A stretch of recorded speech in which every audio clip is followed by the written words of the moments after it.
ಶ್ರೀ ಗುರುಭ್ಯೋ ನಮಃ. ಇದು ಹರಿಕಥಾಮೃತಸಾರದ ವ್ಯಾಪ್ತಿ ಸಂಧಿಯ ಶ್ರವಣ. ಅದರಲ್ಲಿ ಹಿಂದೆ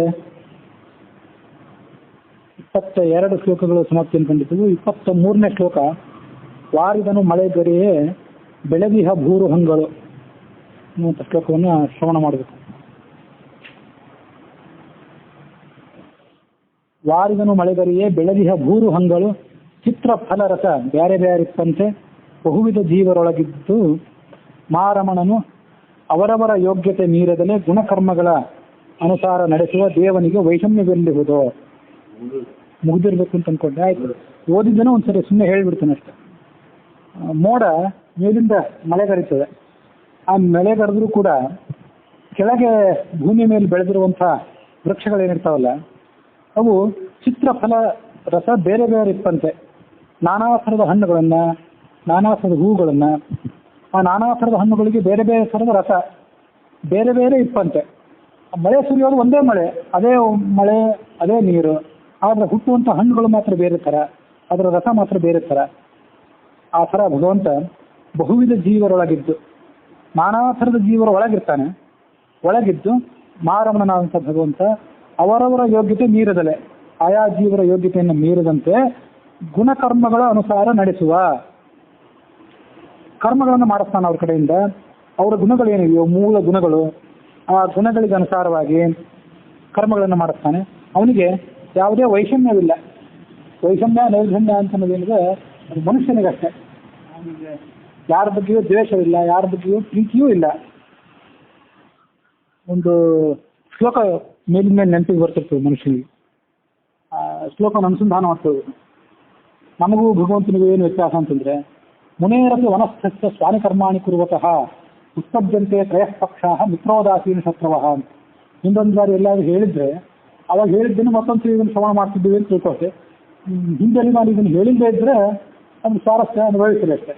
ಅದೇನೆಂದ್ರೆ, ಮುನೇರಪಿ ವನಸ್ಥಸ್ಯ, ಒಬ್ಬ ಮುನಿ ನಾನು ಕಾಡಿಗೆ ಹೋಗಿಬಿಡ್ತೇನೆ, ನನಗೆ ಸಂಸಾರ ಯಾವುದು ಬೇಡ ಅಂತ ಹೋಗಿ ಕೂತ್ಕೊಂಡ್ರು ಸ್ವಾಮಿ ಕರ್ಮಾಣಿ ಕುರುವತ, ಅಲ್ಲಿ ಹೋಗಿ ತನ್ನ ಕರ್ಮಗಳನ್ನು ಮಾಡ್ತಿರ್ತಾನೆ. ಮುನಿ ಸಂಸಾರವನ್ನೇ ಬಿಟ್ಟು, ಈ ಜಗತ್ತನ್ನೇ ಬಿಟ್ಟು ಕಾಡಿಗೆ ಹೋಗಿ ಕೂತವನಿಗೆ, ತನ್ನ ಕರ್ಮವನ್ನು ಮಾಡೋವರಿಗೆ ಅವನಿಗೆ ಎಷ್ಟು ಅವಶ್ಯಕತೆಗಳಿರ್ತಿತ್ತು? ಏನೂ ಅವಶ್ಯಕತೆ ಇರಲಿಕ್ಕಿಲ್ಲ. ಅದು ನಮ್ಮ ಊಹೆಗೆ ಬರ್ಬೋದು, ಅದನ್ನು ನಾವು ಕಲ್ಪಿಸ್ಕೊಳ್ಬೋದು. ಆದರೆ ಉತ್ಪದ್ಯಂತೆ ತ್ರಯಃಪಕ್ಷ ಮಿತ್ರ ಉದಾಸೀನ ಶತ್ರುವಃ, ಅವನಿಗೂ ಕೂಡ ಅಂಥ ಕಾಡಿನಲ್ಲೂ 3 ಜನ ಸಿಗ್ತಾರೆ. ಒಬ್ಬ ಮಿತ್ರ, ಒಬ್ಬ ಉದಾಸೀನ, ಒಬ್ಬ ಶತ್ರು. ಯಾರು ಸತ್ತು ಬೇಡ ಅಂತ ಅಲ್ಲಿ ಹೋಗಿ ಕೂತಿರ್ತಾನೆ, ಅಲ್ಲೂ ಅವನಿಗೆ ಶತ್ರುಗಳು ಸಿಗ್ತಾರೆ. ಯಾವುದೋ ಕಾರಣಕ್ಕಾಗಿ ಒಬ್ಬರು ಶತ್ರುತ್ವ ಸಂಪಾದಿಸ್ಕೋಬೇಕಾಗ್ತದೆ. ಒಬ್ಬ ಮಿತ್ರನಾಗಿ ಬರ್ತಾನೆ, ಮತ್ತೊಬ್ಬ ಉದಾಸೀನಾಗಿ ಬರ್ತಾನೆ. ಇದು ಜಗತ್ತು. ಅವನಿಗೆ ಹಾಗಾಗ್ತದೆ ಅಂತಂದ್ರೆ, ಸಂಸಾರದಲ್ಲಿರುವಂಥ ಜನ ಏನಿರ್ತಾರಲ್ಲ, ಸಂಸಾರದಲ್ಲಿ ನಾನಾ ಥರದ ಆಸಕ್ತಿಗಳಿರ್ತವೆ ಅವರಿಗೆ. ತನ್ನ ಕುಟುಂಬವನ್ನು ನಡೆಸಬೇಕಾಗಿರ್ತದೆ, ಅದಕ್ಕಾಗಿ ಆತ ಮನುಷ್ಯ ದುಡಿಬೇಕಾಗ್ತದೆ. ಇಂಥವೆಲ್ಲ ಆಸಕ್ತಿ ಇಟ್ಕೊಂಡಂಥ ಮನುಷ್ಯನಿಗೆ ಎಷ್ಟು ಜನ ಆತನ ಸುತ್ತಮುತ್ತಲು ಶತ್ರುಗಳು, ಮಿತ್ರರು, ಉದಾಸೀನರು ಎಲ್ಲರೂ ಅವ್ರಿಗೆ ಬರ್ಲಿಕ್ಕೆ ಸಾಧ್ಯ. ಇದು ಇದ್ದದ್ದೇ ಸ್ವಾರಸ್ಯದ ಸಂಗತಿ ಅಂದರೆ, ಆ ಮೂಲ ರೂಪದಲ್ಲಿ ಹೋಗಿ ಭಗವಂತ ಇದ್ದಾನಲ್ಲ, ವೈಕುಂಠದಲ್ಲೋ ಶ್ವೇತದ್ವೀಪದಲ್ಲೋ ಅನಂತಾಸನದಲ್ಲೋ ಇದ್ದಾನಲ್ಲ, ಅವನಿಗೆ ಯಾರು ಶತ್ರುಗಳು, ಮಿತ್ರರು, ಉದಾಸೀನರು ಇರ್ಲಿಕ್ಕಿಲ್ಲ. ಇದು ಅವತಾರ ಮಾಡಿ ಇಲ್ಲಿ ಬಂದರೆ ಇಲ್ಲಿಯೂ ಅವನಿಗೂ ಮಿತ್ರರು, ಉದಾಸೀನರು, ಶತ್ರುಗಳಾಗಿ ಹುಟ್ಟಾರೆ. ಇದು ಮುನೇರಪಿ ಅಂತ ನಾವು ಏನು ಮಾತು ಹೇಳಿದ್ನಲ್ಲ, ನಮ್ಮ ಜೀವಮಾನದಲ್ಲಿ ಕೆಲವರ ಬಗ್ಗೆ ಇದನ್ನು ಪ್ರತ್ಯಕ್ಷವಾಗಿ ನೋಡಿದ್ದು. ಸನ್ಯಾಸಿಗಳು ಅಂತ ಅನ್ಸ್ಕೊಂಡಂಥವರು ಕೂಡ, ಸಂಸಾರದ ಇತಿಮಿತಿಗಳನ್ನೆಲ್ಲ ದಾಟಿ ಸನ್ಯಾಸಿಗಳು ಅಂತ ಅನ್ಸ್ಕೊಂಡವರು ಕೂಡ 2 ಪಕ್ಷಗಳು, ಆ ಕಡೆ ಒಂದು ಪಕ್ಷ, ಈ ಕಡೆ ಒಂದು ಪಕ್ಷ. ಅವ್ರ ನಡುವೆ ಸಿಲುಕಿ ಇವರು ನಮ್ಮ ಪರವಾಗಿ ಇವ್ರು ನಿಲ್ಲಿಲ್ಲ ಅಂತ ಅವ್ರಿಗೆ ಕೋಪ, ನಮ್ಮ ಪರವಾಗಿ ನಿಲ್ಲಿಲ್ಲ ಅಂತ ಇವ್ರಿಗೆ ಕೋಪ. ಇಂಥವ್ರ ನಡುವೆ ಸಿಕ್ಕಿ ಸನ್ಯಾಸಿಗಳು ಕೂಡ ಅಡಕೊತ್ತಿನಲ್ಲಿ ಸಿಕ್ಕಿ ಆದಂತೆ ಸ್ಯಾಂಡ್ವಿಚ್ ಅಂತಾರೆ ಇಂಗ್ಲೀಷ್ನಲ್ಲಿ. ಆ ಕಡೆ ಈ ಕಡೆ ನಡುವೆ ಸ್ಯಾಂಡ್ವಿಚ್ ಸಿಕ್ಕಿ ಬಿಟ್ಟಿರ್ತಲ್ಲ, ಆ ಥರ ಸಿಕ್ಕಿಬಿದ್ದಂತೆ ಸಂಸಾರಿಗಳು ಸನ್ಯಾಸಿಗಳು ಕೂಡ ಸಿಕ್ಕಿ ಒದ್ದಾಡಿದ್ದನ್ನು ನಾನು ನೋಡಿದ್ದೆ. ನೀವು ಇದ್ರಲ್ಲಿ ನೋಡಿರ್ಬೇಕು ಅಂತ ವಿಕಾಸ ಅನುಭವಗಳನ್ನ ನೀವು ನೋಡೇ ಇರ್ತೀರಿ. ಸಂಸಾರಿಗಳು, ಈ ಸನ್ಯಾಸಿಗಳು ಕೂಡ ಈ ಜಗತ್ತಿನಲ್ಲೇ ಇದ್ದವರಾದ್ರಿಂದ ಈ ಸುತ್ತಮುತ್ತಲು ಜನ ಏನಿರ್ತಾರೆ ಅವರ ಇತಿಮಿತಿಗಳನ್ನು ದಾಟಿ ಹೋಗ್ಲಿಕ್ಕೆ ಬರೋದಿಲ್ಲ ಅವರಿಗೆ. ಅದಕ್ಕಾಗಿ ಅಂಥವರಿಗೆ ಹಾಗೆ ಆಗಿರ್ತದೆ ಅಂದಮೇಲೆ ಸಂಸಾರದಲ್ಲಿ ಇದ್ದವರಿಗೆ, ಜೀವನ ನಡೆಸೋರಿಗೆ ಇನ್ನೇನಾಗ್ತದೆ ಅಂತ ತಿಳ್ಕೋಬೇಕು. ಇಲ್ಲದೇ ಇದ್ದವ ಒಬ್ಬ ಅಂದರೆ ಅವನೇ ವೈಷಮ್ಯ ಎಲ್ಲಿಹುದೋ. ವಾರಿಜಾಪ್ತನ ಕಿರಣಮಣಿಗಳ ಸೇರಿ ತತ್ವದ್ವರಣಗಳನ್ನು ವಿಕಾರಗೈಸಿದ ನೋಳ್ಪರಿಗೆ ಕಂಗೊಳಿಸುವಂಥದಲ್ಲಿ ಮಾರಮನ ಲೋಕತ್ರಯದೊಳಿಹ 3 ವಿಧ ಜೀವರೊಳಗಿದ್ದು ವಿಹಾರ ಮಾಡುವನವರ ಯೋಗ್ಯತೆ ಕರ್ಮವನ್ನು ಅನುಸರಿಸಿ ಅಂತಂದ್ರೆ ಮತ್ತೊಂದು ಉದಾಹರಣೆ ಕೊಡ್ತಾರೆ. ಮಳೆ ಉದಾಹರಣೆ ಕೊಟ್ಟಲ್ಲ ಅಂತಂದ್ರೆ ಮತ್ತೊಂದು ಉದಾಹರಣೆ ಅದೇನಂದ್ರೆ ವಾರಿಜಾಪ್ತನ ಕಿರಣ. ವಾರಿಜ ಅಂತಂದ್ರೆ ಕಮಲ, ವಾರಿ ಅಂದ್ರೆ ನೀರು, ಆ ನೀರಿನ ಹುಟ್ಟಿದಂತಹ ಕಮಲ, ಅದರ ಆತ್ಮ ಅಂದ್ರೆ ಸೂರ್ಯ. ಆ ಕಮಲಕ್ಕೆ ಅತ್ಯಂತ ಬೇಕಾದವನು ಸೂರ್ಯ. ಅವನ ಕಿರಣ ಇರ್ತದಲ್ಲ, ಅದು ಮಣಿಗಳನ್ನು ಸೇರಿ ಬಿಸಿಲ ಮೇಲೆ ಒಂದಿಷ್ಟು ಮಣಿಗಳನ್ನು ಇಟ್ಟರೆ ಬೆಳಕಿನಲ್ಲಿ, ವಜ್ರ ವೈಡೂರ್ಯ ಅಂತ ನಾನಾ ಥರದ ಮಣಿಗಳನ್ನು ಇಟ್ಟರೆ ಆ ಮಣಿಗಳ ಮೇಲೆ ಸೂರ್ಯನ ಕಿರಣ ಬೀಳ್ತದೆ. ಕಿರಣ ಬಿದ್ದಾಗ ಯಾವ್ಯಾವ ಮಣಿಯಿಂದ ಏನೇನು ಪ್ರಕಾಶ ಹೊಮ್ಮಬೇಕೋ ಅದೇ ಪ್ರಕಾಶ ಹೊಮ್ಮುತ್ತದೆ. ವೈಡೂರ್ಯ ವಜ್ರಕ್ಕೆ ಬಿಳಿ ಪ್ರಕಾಶ ಇದ್ದರೆ, ಶ್ವೇತ ಪ್ರಕಾಶ ಇದ್ದರೆ, ಸೂರ್ಯನ ಕಿರಣ ಬಿತ್ತು ಅಂತ ಹೇಳಿದ್ರೆ ಕೆಂಪು ಪ್ರಕಾಶವನ್ನು ಕೊಡೋದಿಲ್ಲ. ಮತ್ತು ಹವಳಕ್ಕೆ ಮತ್ತೊಂದು ಮಾಣಿಕ್ಯಕ್ಕೆ ಕೆಂಪು ಬಣ್ಣ ಇದ್ದರೆ ಆ ಕೆಂಪು ಪ್ರಕಾಶವನ್ನೇ ಅದು ಹೊರಸೂಸ್ತೀವಿ. ಹೀಗೆ ಮಣಿಗಳ ಸೇರಿ, ಮಣಿಗಳು ಅಂದರೆ ವಜ್ರ ವೈಡೂರ್ಯಗಳು, ಅವುಗಳನ್ನು ಸೇರಿ ತತ್ತದ್ ವರ್ಣಗಳನ್ನು ವಿಕಾರಗೈಸದೆ ನೋಳ್ಪರಿಗೆ ಕಂಗಳಿಸುವಂಥದ್ದಲ್ಲಿ. ವರ್ಣ ಅಂತಂದ್ರೆ ವರ್ಣ ಬಣ್ಣ, ಅದು ಪ್ರಾಸಕ್ಕೆ ಹೊಂದಬೇಕು ಅಂತ, ಛಂದಸ್ಸಿಗೆ ಹೊಂದಬೇಕು ಅಂತೇಳಿ ಈ ಶ್ರೀ ಅಂತಿದ್ರೆ, ಶ್ರೀ ಅಂತ ಒಂದು ಶಬ್ದ ಲಕ್ಷ್ಮಿ ಅನ್ನೋ ಅರ್ಥದಲ್ಲಿ ಸಿರಿ ಅಂತ ಮಾಡ್ತಾರೆ. ಹೇಗೆ ಮಾಡಿರ್ತಾರಲ್ಲ ಉಚ್ಚಾರಕ್ಕೆ ಸರಳ ಆಗಲಿ ಅಂತೇಳಿ ಅದರಂತೂ ವರ್ಣ ಇದ್ದದನ್ನು ವರ್ಣ ಅಂತ ಮಾಡಿರ್ತಾರೆ ಅಷ್ಟೇ. ಆ ವರ್ಣಗಳನ್ನು ವಿಕಾರಗೈಸದೆ ನೋಳ್ಪರಿಗೆ, ಅದನ್ನೇನು ವ್ಯತ್ಯಾಸ ಮಾಡೋದಿಲ್ಲ. ಸೂರ್ಯನ ಕಿರಣ ನೋಡುವವರಿಗೆ ಅದು ಹೇಗಿದೆ ಹಾಗೆ ಕಾಣಿಸ್ತದೆ, ಯಾವ್ಯಾವುದ್ರ ಬಣ್ಣ ಹೇಗೆ ಕಾಣಬೇಕು ಹಾಗೆ ಕಾಣಿಸ್ತದೆ. ಅದರಂತೆ ಮಾರಮಣ ಲೋಕತ್ರಯದೊಳಿಹ 3 ವಿಧ ಜೀವರೊಳಗಿದ್ದು, ಆತ ಈ ಜಗತ್ತಿನೊಳಗೆ ಇರ್ತಾನಂತೆ.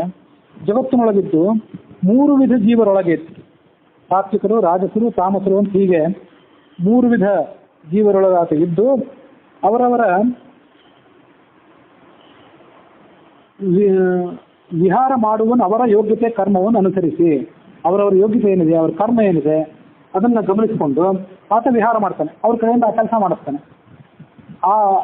ಆತ ಕೆಲಸ ಮಾಡಿಸ್ಲಿಕ್ಕೆ ಸಾತ್ವಿಕರ ಮೇಲೆ ಬೀರುವಂಥ ಪ್ರಭಾವನೂ ಒಂದೇ, ರಾಜಸರ ಮೇಲೆ ಪ್ರಭಾವ ಬೀರುವುದು ಒಂದೇ, ತಾಮಸರ ಮೇಲೆ ಆತ ಬೀರುವ ಪ್ರಭಾವನೂ ಒಂದೇ. ಸಾತ್ವಿಕರು ತನಗೆ ಪ್ರಿಯರಾದವರು ತನ್ನ ಸ್ತೋತ್ರ ಮಾಡ್ತಾರೆ ಅಂತ ಹೇಳಿ ಅಲ್ಲೇನು ಆತ ಹೆಚ್ಚಿನ ಶಕ್ತಿಯನ್ನು ವಿನಿಯೋಗ ಮಾಡೋದಿಲ್ಲ. ತಾಮಸರು ದುಷ್ಟರು ಹಾಳಾಗಿ ಹೋಗಲಿ ಅಂತ ಕಡಿಮೆ ಶಕ್ತಿಯನ್ನು ವಿನಿಯೋಗ ಮಾಡೋದಿಲ್ಲ. ಎಲ್ಲ ಕಡೆ ಆತ ತನ್ನ ಶಕ್ತಿಯನ್ನು ವಿನಿಯೋಗ ಮಾಡೋದು ಅವ್ರ ಒಳಗಿರುವಂಥ ಸ್ವಭಾವ ಹೊರಗೆ ಬರಲಿಕ್ಕೆ, ಪ್ರಕಟ ಆಗಲಿಕ್ಕೆ ಆತ ಮಾಡುವ ಪ್ರಯತ್ನ ಏನಿದೆ ಅದೆಲ್ಲ ಕಡೆ ಒಂದೇ. ಯಾಕಂದರೆ ಅವನ ಗುಣಗಳು ಸವಿಶೇಷಾಭಿನ್ನ, ಎಲ್ಲ ಆತನ ಗುಣಗಳು ಅತ್ಯಂತ ಭಿನ್ನ ಆದ್ದರಿಂದ ಅವುಗಳು ವ್ಯತ್ಯಾಸವೇ ಇಲ್ಲ. ಆದರೆ ಅವ್ರ ಯೋಗ್ಯತೆ ಆಗಿದೆ, ಹಾಗಾಗಿ ಯೋಗ್ಯತೆ ಆಗಿರೋದ್ರಿಂದ ಅಂತಂಥ ವ್ಯತ್ಯಾಸವನ್ನು ಅವರೇ ಕಾಣ್ತಾರಷ್ಟೆ. ವಿಹಾರ ಮಾಡುವನು ಅವರವರ ಯೋಗ್ಯತೆ ಕರ್ಮವನ್ನು ಅನುಸರಿಸಿ, ಅವರ ಯೋಗ್ಯತೆ ಅವರ ಕರ್ಮ ಅದನ್ನು ಗಮನಿಸಿಕೊಂಡು ಆ ಭಗವಂತ ಮಾಡ್ತಾನೆ ಹೊರತು ಹಾಗೆ ಮಾಡೋದಿಲ್ಲ.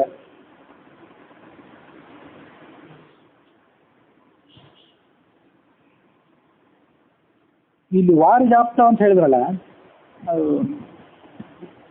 ಸೂರ್ಯನ ಕಿರಣಗಳು ಅಂತ, ಅದಕ್ಕೆ ಸೂರ್ಯನ ಕಿರಣ ಅಂತ ಹಾಗೆ ಹೇಳಲಿಕ್ಕೆ ಆಪ್ತ ಅಂತ ಶಬ್ದ ಪ್ರಯೋಗ ಮಾಡ್ಲಿಕ್ಕೆ ಒಂದು ಸ್ವಾರಸ್ಯ ಇದೆ ಅಂತ ಬರೀತಾರೆ ಇಲ್ಲಿ ವ್ಯಾಖ್ಯಾನಕಾರರು. ಏನಂದ್ರೆ ಕಮಲಗಳಿಗೆ ಸೂರ್ಯ ಆಪ್ತ, ಸೂರ್ಯನ ಕಿರಣ ಬಹಳ ಕಠೋರವಾಗಿರ್ತದೆ. ಬಹಳ ಕಠೋರವಾಗಿದ್ದರೆ ಎಂಥ ಬಿರುಸ ಅಂತ ಭೂಮಿಯು ಬಿರುದು ಬೆಂಡಾಗಬೇಕು, ಬಿರುಕು ಬಿಡಬೇಕು ಈ ಭೂಮಿ, ಅಷ್ಟು ಕಠೋರವಾದ ಕಿರಣಗಳು. ಆದರೆ ಕಮಲದ ಪತ್ರೆಗಳ ಮೇಲೆ ಅದು ಬೀಳ್ತದಲ್ಲ, ಅಲ್ಲಿ ಬಿದ್ದಾಗ ಆ ಕಮಲ ಎಂದೂ ಬಾಡಿರೋದಿಲ್ಲ. ಎಂಥ ಬಿರುಸಾದಂಥ ಸೂರ್ಯಕಿರಣ ಇದ್ರು ಎಂಥ ಬೇಸಿಗೆಯಲ್ಲೂ ಕೂಡ ಯಾವ ಕಮಲವೂ ಬಾಡಿರೋದಿಲ್ಲ. ನೀರಿನಲ್ಲಿ ಇರ್ತದಲ್ಲ ಅದು ಕಮಲ, ಯಾವ ಕಮಲನೂ ಬಾಡಿರೋದಿಲ್ಲ. ಯಾಕೆಂದರೆ ಆ ಕಮಲದ ಮೊಗ್ಗಾದಂಥ ಕಮಲವನ್ನು ಅರಳಿಸಲಿಕ್ಕೆ ಅವನ ಕಿರಣ ತುಂಬ ಮೃದುವಾಗಿ ಕೆಲಸ ಮಾಡ್ತದೆ. ಎಲ್ಲಿ ಬಿರುಸಾಗಿ ಕೆಲಸ ಮಾಡಬೇಕೋ ಅಲ್ಲೇ ಬಿರುಸಾಗಿ ಕೆಲಸ ಮಾಡ್ತದೆ. ಅದು ಭೂಮಿ ಬಿರುದು ಬೆಂಡ ಆಗಿರ್ತದೆ, ಆದರೆ ಕಮಲಕ್ಕೆ ಏನೂ ಆಗಿರೋದಿಲ್ಲ. ಅದು ಆ ಸೂರ್ಯನ ಕಿರಣದ ಶಕ್ತಿ. ಅದಕ್ಕೆ ಉದಾಹರಣೆ ಕೊಡ್ತಾರೆ. ಹಾಗೆ ಭಗವಂತನ ಶಕ್ತಿ ಅಂಥದ್ದು ಅಂತಂದರೆ ರಾವಣಾದಿಗಳನ್ನು ಹತ್ಯೆ ಮಾಡುವಾಗ ಮತ್ತು ರಾಕ್ಷಸರನ್ನ ದಮನ ಮಾಡುವಾಗ ಅವನ ಅದ್ಭುತವಾದ ಶಕ್ತಿ ಹಾಗೆ ಕೆಲಸ ಮಾಡಿದೆ. ಆದರೆ ಜೀವರ ಈ ಒಂದು ಸ್ವಭಾವವನ್ನು ಅದನ್ನು ವ್ಯಕ್ತ ಮಾಡುವಾಗ ಆತನ ಭಗವಂತನ ಶಕ್ತಿ ಅಷ್ಟು ಮೃದುವಾಗಿ ಕೆಲಸ ಮಾಡಿದೆ ಅಂತ ಹೇಳ್ತಾರೆ. ದುರ್ಬಲರಾದಂಥ ಜೀವರ ಸ್ವರೂಪ ಶರೀರವನ್ನು ಮೃದುವಾಗಿ ಸ್ಪರ್ಶ ಮಾಡಿ ಅರಳಿಸಿ ಅವ್ರ ಗುಣಗಳನ್ನು ಹೊರಗೆ ತೆಗಿತಾನಂತೆ. ಬೃಹದಾರಂಕ ಭಾಷೆಯಲ್ಲಿ ಹಾಗೆ ಹೇಳಿದೆ. ಆ ಬೃಹದಾರಂಕ ಭಾಷೆಯಲ್ಲಿ ಈ ಮಾತು ಎಲ್ಲಿ ಬಂದಿದೆ ಅಂತ ಮತ್ತೊಂದು ಬಾರಿ ನೋಡ್ತೇನೆ. ಅಂತೂ ಅಲ್ಪಂ ತೈಜಸ್ತಥೈವಾಲ್ಪಂ ಜೀವರೂಪಂ ಹಿತಂ ಸ್ತೃತೌ ತಥೈವ ಸುಮಹತ್ ತೇಜಸ್ ಕರೋತಿ ಭಗವಾನ್ ಮಹತ್. ಸಂಸಾರಾವಸ್ಥೆಯಲ್ಲಿ ಈ ಜೀವನ ಸ್ವರೂಪ ದೇಹ ಅಂತನ್ನೋದು ಪರಮಾಣುವಿಗಿಂತ ಚಿಕ್ಕದಾಗಿ ದುರ್ಬಲವಾಗಿರ್ತದೆ. ಆದರೆ ಮುಕ್ತಿಯಲ್ಲಿ ಅದು ಅರಳುತ್ತದೆ, ಕಮಲ ಅರಳದಂತೆ ಅದು ಅರಳುತ್ತದೆ. ಬೇಕಾದಷ್ಟು ಸುಖ, ಬೇಕಾದಷ್ಟು ಆನಂದ, ಜ್ಞಾನ ಅದೆಲ್ಲ ಅಲ್ಲಿ ಸಿಗ್ತದೆ. ಹೀಗೆ ಕಮಲಕ್ಕೆ ಸೂರ್ಯ ಆಪ್ತನಾಗಿರುವಂತೆ ಭಗವಂತ ಈ ತನ್ನ ಭಕ್ತ ಕೋಟಿಗೆಲ್ಲ ಆತ ಆಪ್ತ, ಅವರನ್ನು ಹಾಗೆ ಆತ ಸಲಹುತ್ತಾನೆ ಅಂತ ನಾವು ತಿಳ್ಕೊಳ್ಬೇಕು.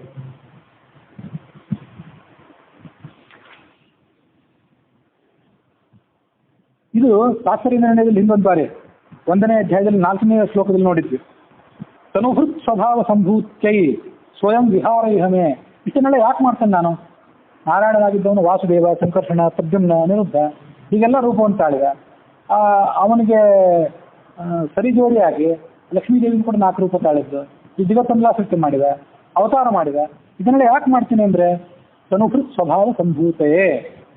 ಈ ಶರೀರ, ಈ ಜೀವಿಗಳೇನಿದ್ದಾರಲ್ಲ, ಈ ಜೀವಿಗಳ ಮೂಲ ಸ್ವಭಾವ ಏನಿದೆ ವ್ಯಕ್ತ ಆಗಬೇಕು. ಸೂರ್ಯ ಹುಟ್ಟೋದು ಯಾತಕ್ಕಾಗಿ?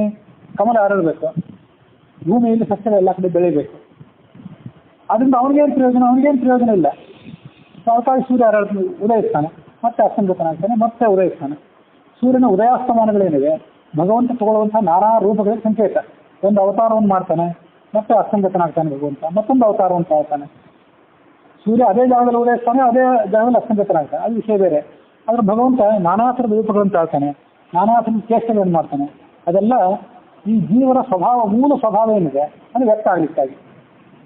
ಆ ಸೂರ್ಯನ ಕಿರಣಗಳನ್ನು ಉಪಯೋಗ ಮಾಡಿಕೊಂಡೇ ಕಮಲವೂ ಬೆಳೀತದೆ, ಮತ್ತೆಷ್ಟೋ ಮನುಷ್ಯ ತಿನ್ಬಹುದಾದಂಥ ರುಚಿಕರವಾದಂಥ ಪದಾರ್ಥಗಳು ಬೆಳೀತವೆ. ದುಷ್ಟ ಕಳೆಗಳು, ಕಸಗಳು, ಮನುಷ್ಯ ತಿಂದರೆ ವಿಷ ಆಗುವಂಥ ಕಸಗಳು ಕೂಡ ಅದರಿಂದಲೇ ಬೆಳೀತವೆ.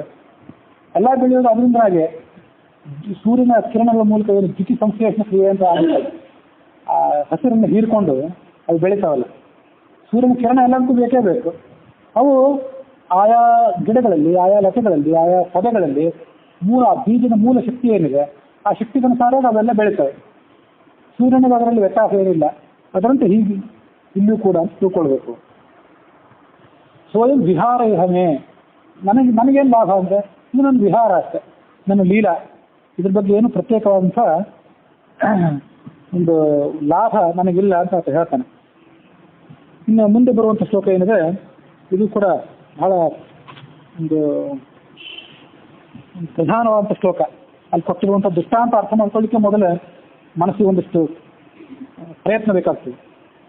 ದೃಷ್ಟಾಂತ, ಆ ದೃಷ್ಟಾಂತದ ಬಳಿಕ ದಾಸರು ಹೇಳಿರುವಂಥ ಪ್ರಮೇಯ ಅದೇನೆಂದರೆ, ಜಲವನಪಹರಿಸುವ ಗಳಿಗೆ ಬತ್ತಲನ್ನು ಉಳಿದು ಜಾಗತಿಯ ಕೈ ಪಿಡಿದೆಳೆದು ಪಡೆ ಒಂದದಲ್ಲಿ ಸಂತತ ಕರ್ತ ತಾನಾಗಿ ಹಲಧರಾನುಜ ಪುಣ್ಯ ಪಾಪದ ಫಲಗಳನ್ನು ದೇವಾಸುರರ ಗಣದೊಳು ವಿಭಾಗವ ಮಾಡಿ ಉಣಿಸುತ್ತ ಸಾಕ್ಷಿಯಾಗಿತ್ತ ಅಂತ ಈ ಶ್ಲೋಕ. ಇಲ್ಲಿ ಜಲವನಪಹರಿಸುವ ಗಳಿಗೆ ಬಟ್ಟಲನುಳಿದು, ಗಳಿಗಿ ಅಂತದೆ, ಹಾಗೆ ಜಾಗತಿಯ ಕೈ ಪಿಡಿದು ಅಂತದೆ. ಗಳಿಗಿ ಅಂತ ಅನ್ನೋದು ಉತ್ತರ ಕರ್ನಾಟಕದ ಶಬ್ದ. ಅದನ್ನ ಇಲ್ಲಿ ಕೆಲವು ಪುಸ್ತಕದಲ್ಲಿ ಗಳಿಗೆ ಬಟ್ಟಲು ಗ ಅಂತಿದೆ, ಅಲ್ಪ ಪ್ರಾಣ, ಮತ್ತು ಗಳಿಗೆ ದಕ್ಷಿಣ ಕರ್ನಾಟಕದ ಪಾಠ. ಆದರೆ ದಾಸರು ಗಳಿಗಿ ಅಂತ ಪ್ರಯೋಗ ಮಾಡಿರೋದೇ ಹೆಚ್ಚು ಸಾಧ್ಯ ಅಂತ ನನಗನ್ನಿಸ್ತದೆ. ನಾನು ದೊಡ್ಡ ವಿದ್ವಾಂಸನ್ನೇ ಖಂಡನೆ ಮಾಡ್ತಿಲ್ಲ, ಇವೆಲ್ಲ ಅಯೋಧನ ಪುರಾಣಿಕರದು, ಅವರು ನಮ್ಮ ಗುರುಗಳು. ಆದರೆ ಅದನ್ನ ಖಂಡನೆ ಮಾಡೋ ಉದ್ದೇಶ ಇಲ್ಲ. ದಾಸರು ಬರೆದಿರೋ ಸಾಧ್ಯತೆ ಹೀಗೆ, ಗಳಿಗಿ ಅಂತ ಬರೆದಿರೋ ಸಾಧ್ಯತೆ ಹೆಚ್ಚು. ಜಾಗಟಿ ಅಂತಿದೆ, ನಾವು ಜಾಂಗಟಿ ಅಂತ ಅಂತೀವಿ ಇಲ್ಲಿ. ಅದನ್ನ ಜಾಗಟಿ ಅಂತ ಈ ಪುಸ್ತಕದಲ್ಲಿದೆ. ಜೈಗಂಟೆ ಅಂತ ಇಲ್ಲಿ ಮತ್ತೊಂದು ಕಡೆ ಇದೆ. ಜಯ ಗಂಟೆ ಅಂತ ಒಂದು ಕಡೆ ಇದೆ. ಜೈಗಂಟೆ ಅಂತ 3 ಶಬ್ದ ಇದೆ. ಇಲ್ಲಿ ಜಾಗಟಿ ಅಂತ ಇನ್ನೊಂದು ಪುಸ್ತಕದಲ್ಲಿದೆ. ಹೀಗೆ 1-2-3 ಕಡೆ ಇದೆ. ಅದು ಅವ್ರು ಹೇಳಿದ್ದನ್ನೇನು ಲಿಪಿಕಾರರು ಬರೀತಾ ಹೋಗಿರ್ತಾರೆ, ಅದರಲ್ಲಿ ಒಬ್ಬೊಬ್ಬರನ್ನು ಅರ್ಥ ಮಾಡ್ಕೋತಾರೆ. ಆ ಲಿಪಿಕಾರರು ಬಂದವರು ಬೇರೆ ಬೇರೆ ಮೂಲದವರು ಇರ್ತಾರೆ. ಇಂಥವೆಲ್ಲ ವ್ಯತ್ಯಾಸ ಆಗೋದು ಸಾಧ್ಯತೆ ಇದೆ. ಆದರೂ ಗಳಿಗಿ ಬಟ್ಟಲು, ಜಾಗತಿ ಅನ್ನೋ ಶಬ್ದ ನಮ್ಗೆ ಏನು ಗಂಡು ಭಾಷೆ ಇದೆ ಅದಕ್ಕೆ ಇದೇ ಹೊಂದುತ್ತದೆ ಅಂತ ತಿಳ್ಕೊಬೇಕಷ್ಟೆ. ಇಲ್ಲ, ಅದೇನು ಒಂದು ಉದಾಹರಣೆ ಅಂತಂದರೆ, ಒಂದು ವಿಲಕ್ಷಣವಾದಂಥ ಉಪಮಾ ಹೋಲಿಕೆ ಕೊಡ್ತಾರೆ ದಾಸರು. ಇದು ಪ್ರಾಚೀನ ಕಾಲದಲ್ಲಿ, ಹಿಂದಿನ ಕಾಲದಲ್ಲಿ ಸಮಯವನ್ನು ಗುರುತಿಸೋ ಸಲುವಾಗಿ ಪ್ರಯತ್ನ ಮಾಡ್ತಿದ್ರು. ಆ ಜಲಯಂತ್ರ ಅಂತ ಇರ್ತಿತ್ತು. ಅದೇನು ಬೆಲೆ ಅಂತಂದ್ರೆ ಗಾಜಿಂದು ಬಟ್ಲಂತೂ ನೀವು ನೋಡೇ ಇದ್ದೀರಿ. ಮೇಲೇನು ಮತ್ತು ಕೆಳಗೂ ಸಮಾನಾಕಾರವಾದ ಒಂದು ಗಾಜಿನ ಬಟ್ಲು, ಮೇಲೂ ಅದ್ರಲ್ಲಿ ಮರಳನ್ನು ನೀರನ್ನು ಯಾರು ತುಂಬಿರ್ತಾರೆ, ಆ ತುಂಬಿದ ಮರಳು ಅಥವಾ ನೀರು ಕಣಕಣವಾಗಿ ಕೆಳಗೆ ಬೀಳ್ತಾ ಹೋಗ್ತದೆ. ಪೂರ್ತಿ ಬಿದ್ಮೇಲೆ ಮತ್ತೆ ಅದನ್ನೇ ತಲೆ ಕೆಳಕಾಗಿಡ್ತಾರೆ. ಅಲ್ಲಿಂದ ಮೇಲೆ ಮತ್ತೆ ಕೆಳಗೆ ಬೀಳ್ತಾ ಹೋಗ್ತದೆ. ಅದಕ್ಕೊಂದು ಏನೋ ಕಾಲ ಇದೆ, ಒಂದು ಗಳಿಗೆ, ಒಂದು ಮುಹೂರ್ತವೋ, ಒಂದು ಗಂಟೆ ಅಂತ ಏನೋ ಇಟ್ಕೊಂಡಿರ್ತಾರೆ. ಅದನ್ನಂತೂ ನೀವು ನೋಡಿದ್ದೀರಿ. ಅಂಥದ್ದು ಇನ್ನೊಂದಿದೆ. ಇದೇನಂದ್ರೆ ಒಂದು ಅಗಲವಾದಂಥ ಪಾತ್ರೆ ಇಟ್ಟಿರ್ತಾರೆ, ದೊಡ್ಡ ಪರಾತುವಂಥ ಪಾತ್ರೆ, ಅದರಲ್ಲಿ ನೀರು ತುಂಬಿರ್ತಾರೆ. ಅದ್ರೊಳಗೆ ಒಂದು ಸಣ್ಣ ಬಟ್ಟಲನ್ನು ಬಿಡ್ತಾರೆ. ಸಣ್ಣ ಬಟ್ಟಲಿಗೆ ಒಂದು ತೂತು ಇರ್ತದೆ. ಆ ತೂತು ಇಷ್ಟೇ ಇರಬೇಕು, ತೂತು ಇದಕ್ಕಿಂತ ಹೆಚ್ಚಿರಬಾರ್ದು ಅಂತ ನಿಯಮ ಇದೆ. ಮತ್ತು ಆ ಬಟ್ಟಲಿಗೂ ಕೂಡ ಇಷ್ಟೇ ಭಾರದಿಂದ ತಯಾರಾಗಿರ್ಬೇಕು ಅಂತೆಲ್ಲ ನಿಯಮಗಳಿವೆ. ಅಂತ ಒಂದು ಬಟ್ಟಲನ್ನು ಅಲ್ಲಿ ಬಿಡ್ತಾರೆ. ಆ ತೂತಿನ ಮೂಲಕ ನೀರು ಒಳಗೆ ಹೋಗ್ತಾ ಹೋಗ್ತದೆ. ತೂತು ಒಳಗೆ ಹೋದ್ಮೇಲೆ ಆ ಬಟ್ಟಲು ಮುಳುಗ್ತದೆ. ಅಲ್ಲಿ ಮುಳುಗಿದ ಕೂಡಲೇ ಆ ಬಟ್ಟಲನ್ನು ಖಾಲಿ ಮಾಡಿ ಮತ್ತೆ ಅದೇ ಬಟ್ಟಲನ್ನು ಇರ್ತಾನೆ ಅವನು, ಅಲ್ಲಿ ಕೂತಿರ್ತಾನೆ. ಅದಕ್ಕಾಗಿ ಈಗಿನ ಕಾಲದ ಗಂಟೆಗಳಿಗೆ ಅಲ್ಲಿ ಯಾರು ಗಂಟೆ ಬಡಿಲಿಕ್ಕಾಗಿ ಕೂತಿರ್ಬೇಕಾಗಿಲ್ಲ. ಆಗ ಮುಳುಗಿದ್ದನ್ನ ಮತ್ತೆ ತೆಗೆದಿಟ್ಟು, ಮುಳುಗಿದ್ದನ್ನ ಅದೆಲ್ಲ ಖಾಲಿ ಮಾಡಿ ಮತ್ತೆ ತೆಗೆದಿರ್ತಾನೋ ನನಗೊಂದು ಸ್ವಲ್ಪ ಬಗ್ಗೆ ಸಂಶಯ ಇದೆ. ಹಿಂದಿನ ಕಾಲ ಏನು ತುಂಬ ನೋಡಬೇಕು. ನನ್ನ ಅಂದಾಜಿನಲ್ಲಿ ದೊಡ್ಡ ಪರಾತ ಅಂತ ಒಂದು ಪರಾತ ಇರ್ತಿತ್ತು. ಅದರಲ್ಲಿ 2 ಗಳಿಗೆ ಬಟ್ಲು ಇರ್ತಿತ್ತು. ಒಂದನ್ನು ಹೊರಗೆ ಇಟ್ಕೊಂಡಿರ್ತಿದ್ದೆ. ಈ ಮೊದಲಿನ ಗಳಿಗೆ ಬಟ್ಲು ತುಂಬಿದ ಕೂಡಲೇ ಇನ್ನೊಂದು ಹೊರಗೆ ಅದನ್ನ ಇಡ್ತಿದ್ದೆ. ಅದನ್ನ ಇಟ್ಟ ಮೇಲೆ ಈ ನೀರಲ್ಲಿ ಮುಳುಗಿದ್ದನ್ನು ತೆಗೆದು ಖಾಲಿ ಮಾಡ್ಕೊಂಡು ಹೊರಗೆ ಇಟ್ಕೊಂಡಿರ್ತಿದ್ದೆ. ಅಂದರೆ ಖಾಲಿ ಆದ ಕೂಡಲೇ, ಅದು ತುಂಬಿದ ಕೂಡಲೇ ನೀರನ್ನು ಮುಳುಗ್ತದಲ್ಲ, ಮುಳುಗಿದ ಕೂಡಲೇ ಅದನ್ನು ಹೊರಗೆ ತೆಗೆದು ಖಾಲಿ ಮಾಡಿ ಮತ್ತೆ ಇರುವಷ್ಟರೊಳಗೆ 1-2 ಹೋಗ್ತಾವಲ್ಲ, ಒಂದು ಕ್ಷಣ ಅದನ್ನು ತಪ್ಪಿಸ್ಕೊಂಡ್ರೆ ಕಾಲ ಗಣನೆ ಮಾಡೋದು ಕಷ್ಟ. ಅದಕ್ಕಾಗಿ ಹೀಗೆ ಮಾಡ್ಕೊಳ್ತಿದ್ರು ಅಂತ ನನ್ನೊಂದು ಆಲೋಚನೆ, ಎಲ್ಲೋ ಓದಿದ್ದು ನೆನಪು. ಅದು ನಾನು ಓದಿದ್ದು ಹೌದಲ್ಲ ಅಂತೂ ನನಗೆ ಬರೋದಿಲ್ಲ. ನೀವು ನಂದೇ ಆಲೋಚನೆನೂ ಅಂತೂ ಕೆಲವೊಮ್ಮೆ ಅನ್ನಿಸ್ತದೆ. ಎಲ್ಲೋ ಓದಿದ್ರು ಇರ್ಬೋದು, ಯಾರೋ ಓದಿದ್ರು ಕೆಲವು ಸರಿ ಎಲ್ಲೋ ಓದಿದ್ದು ಮತ್ತೆ ಯಾರೋ ಹೇಳಿದ್ದನ್ನ ಇದು ನಮ್ಮದೇ ಆಲೋಚನೆಗೆ ನಾನು ಭ್ರಮಿಸಿರೋ ಸಾಧ್ಯತೆ ಇರ್ತದೆ ಕೆಲವೊಮ್ಮೆ. ಅದೇನೇ ಇಲ್ಲ ಅಂತೂ ಹೀಗೊಂದು ವ್ಯವಸ್ಥೆ ಇತ್ತು. ಅದನ್ನ ಗಳಿಗೆ ಜಲವನ್ನು ಅಪಹರಿಸುವ, ಆ ಗಳಿಗೆ ಬಟ್ಟಲು ಇರ್ತದಲ್ಲಿ ಬಟ್ಲು, ಅದು ಜಲವನ್ನು ಅಪಹಾರ ಮಾಡ್ತದೆ. ಆ ಗಳಿಗೆ ಬಟ್ಟಲನ್ನ ಅಲ್ಲೇ ಉಳಿಸ್ತಾನೆ. ಮುಳುಗಿದ ಮೇಲೆ ಅದನ್ನಲ್ಲೇ ಬಿಟ್ಟು ಬಿಡ್ತಾನೆ. ಬಿಟ್ಟುಬಿಡೋ ಅಂದ್ರೆ ಏನು, ಮತ್ತೆ ಅದನ್ನ ತೆಗೆದಿರ್ತಾನೆ, ಆ ವಿಷಯ ಬೇರೆ. ಅದಕ್ಕೇನೂ ಮಾಡೋದಿಲ್ಲ. ಉಳಿದು ಜಾಗತಿಗೆ ಕೈ ಹಿಡಿದು ಎಳೋದು. ಅಲ್ಲಿ ಪಕ್ಕದಲ್ಲೊಬ್ಬ ಮನುಷ್ಯ ಕೂತಿರ್ತಾನಲ್ಲ, ಮತ್ತೆ ಅಲ್ಲಿ ಜಾಗತೆ ಇರ್ತದೆ, ಅದನ್ನು ಕೈ ಹಿಡಿದು ಎಳೋದು. ಅದಕ್ಕೆ ಒಂದು ಗಂಟೆ ಹೊಡಿತಾನೆ. ಹೊಡೆ ಒಂದದಲ್ಲಿ ಈ ಭಗವಂತ ಏನು ಮಾಡ್ತಾನಂದ್ರೆ ಸಂತತ ಕರ್ತೃತಾನಾಗಿ ಅಲ್ಲಿ ಮನುಷ್ಯ ಏನು ಕೂತಿರ್ತಾನಲ್ಲ, ಅವನಿಗೆ ವಿಶ್ರಾಂತಿಯೇ ಇಲ್ಲ. ಇವನಾದ್ಮೇಲೆ ಅವನು ಮತ್ತೊಂದು ಪಾಳಿ 24 ಗಂಟೆಗೆ, 6 ಗಂಟೆಗೆ, 7 ಗಂಟೆಗೋ ಅಥವಾ 8 ಗಂಟೆಗೋ ಅವ್ರಿಗೊಂದು ಸರದಿ. ಆ ಪ್ರಕಾರ ಅವ್ರನ್ನ ಕೂಡಲೇಬೇಕು. ಬಂದು ಕೂತು ಕೆಲಸ ಮಾಡ್ತಾನೆ ಇರ್ಬೇಕು ಅವನು. ಆ ಮನುಷ್ಯ ಒಬ್ಬಾದ್ಮೇಲೆ ಒಬ್ಬ ಡ್ಯೂಟಿಗೆ ಹೇಗೆ ಬರ್ತಾನೆ, ಇವತ್ತು 6 ಗಂಟೆಗೆ ಬಂದವನು 12 ಗಂಟೆಗೆ ಹೋಗ್ತಾನೆ, ಮತ್ತೊಬ್ಬ ಬರ್ತಾನೆ, ಇವತ್ತು ಬಂದವನು ನಾಳೆ ಮತ್ತೆ ಅದೇ ಸಮಯಕ್ಕೆ ಬರ್ತಾನೆ. ಅದರಂತೆ ಸಂತತ ಕರ್ತೃತಾನಾಗಿ ಸತತವಾಗಿ ಬೇರೆ ಬೇರೆ ಬೇರೆ ಬೇರೆ ಅವತಾರಗಳನ್ನು ತಾಳಿ, ಬೇರೆ ಬೇರೆ ರೂಪಗಳನ್ನು ತಾಳಿ ಭಗವಂತ ಬರ್ತಿರ್ತಾನೆ. ಫಲಧರ ಅನುಜ, ಬಲರಾಮನಿಗೆ ತಮ್ಮನಾಗಿ ಒಂದು ಬರ್ತಾನೆ, ಬಲರಾಮನಿಗೆ ಅಣ್ಣನಾಗಿ ಮತ್ತೊಂದು ಬರ್ತಾನೆ. ಈ ನಾನಾ ಥರದ ರೂಪಗಳನ್ನು ತಾಳಿ ಬರ್ತಾನೆ. ಪುಣ್ಯ ಪಾಪದ ಫಲಗಳನ್ನು ಜೀವಿಗಳು, ಮನುಷ್ಯರು ಮಾತ್ರ ಅಲ್ಲ, ಎಷ್ಟೋ ಬಾರಿ ಮನುಷ್ಯರು ಅಂತ ನಾವು ಬಾಯಿಂದ ಶಬ್ದ ಉಚ್ಚಾರ ಮಾಡ್ತೇವೆ, ಅಲ್ಲೆಲ್ಲ ಕಡೆ ನಿರ್ದಿಷ್ಟವಾಗಿ ಮನುಷ್ಯರು ಅಂತಲೇ ಅರ್ಥ ಅಲ್ಲ, ಜೀವಿಗಳು ಅಂತ ಅರ್ಥ. ಅವರು ಮಾಡಿದಂತಹ ಪುಣ್ಯ ಪಾಪದ ಫಲಗಳನ್ನು ದೇವಾಸುರದ ಗಣಗಳು, ಪುಣ್ಯದ ಫಲವನ್ನು ದೇವತೆಗಳಿಗೆ ಕೊಡ್ತಾನೆ, ಪಾಪದ ಫಲವನ್ನು ರಾಕ್ಷಸರಿಗೆ ಕೊಡ್ತಾನೆ. ವಿಭಾಗವ ಮಾಡಿ ಕೆಲಸ ಒಂದಾಗಿರ್ತದೆ. ಆ ಕೆಲಸ ಮಾಡಿಸೋದ್ರಲ್ಲಿ ಪ್ರೇರಣೆ ಎಷ್ಟಿರ್ತದೆ. ಯಾವ ಇಲ್ಲಿ ತೃಣಜೀವದಿಂದ ಆರಂಭ ಮಾಡಿಕೊಂಡು ಮೇಲ್ಮಟ್ಟದ ಜೀವ ತನಕ, ಯಾರು ಚತುರ್ಮುಖ ಬ್ರಹ್ಮನನ್ನು ಅಂಥವ್ರನ್ನ ಬಿಟ್ಟರೆ ಉಳಿದವ್ರ ತನಕ ಎಲ್ಲರೂ ಕೂಡ ಒಂದು ಕೆಲಸ ಮಾಡಿದರೆ ಅಲ್ಲೊಂದಿಷ್ಟು ದೋಷನೂ ಇರ್ತದೆ, ಒಂದಿಷ್ಟು ಗುಣನೂ ಇರ್ತದೆ, ಒಂದಿಷ್ಟು ಕೆಟ್ಟ ಪ್ರೇರಣೆನೂ ಇರ್ತದೆ. ಅಲ್ಲಿ ಕೆಟ್ಟವರ ಪ್ರೇರಣೆ, ಕಲಿ ಮೊದಲಾದವ್ರ ಪ್ರೇರಣೆ ಇರ್ತದೆ. ಎಲ್ಲರೂ ಕಲಿ ಆದೇಶಕ್ಕೊಳಗಾದವರು ಚತುರ್ಮುಖ ಬ್ರಹ್ಮನ ಕೆಲವ್ರನ್ನ ಬಿಟ್ಟರೆ. ಅದಕ್ಕಾಗಿ ಕೆಟ್ಟವರ ಪ್ರೇರಣೆನೂ ಅಲ್ಲಿರ್ತದೆ, ಸಜ್ಜನರ ಪ್ರೇರಣೆ, ತತ್ವಾಭಿಮಾನಿಗಳ ಪ್ರೇರಣೆನೂ ಇರ್ತದೆ.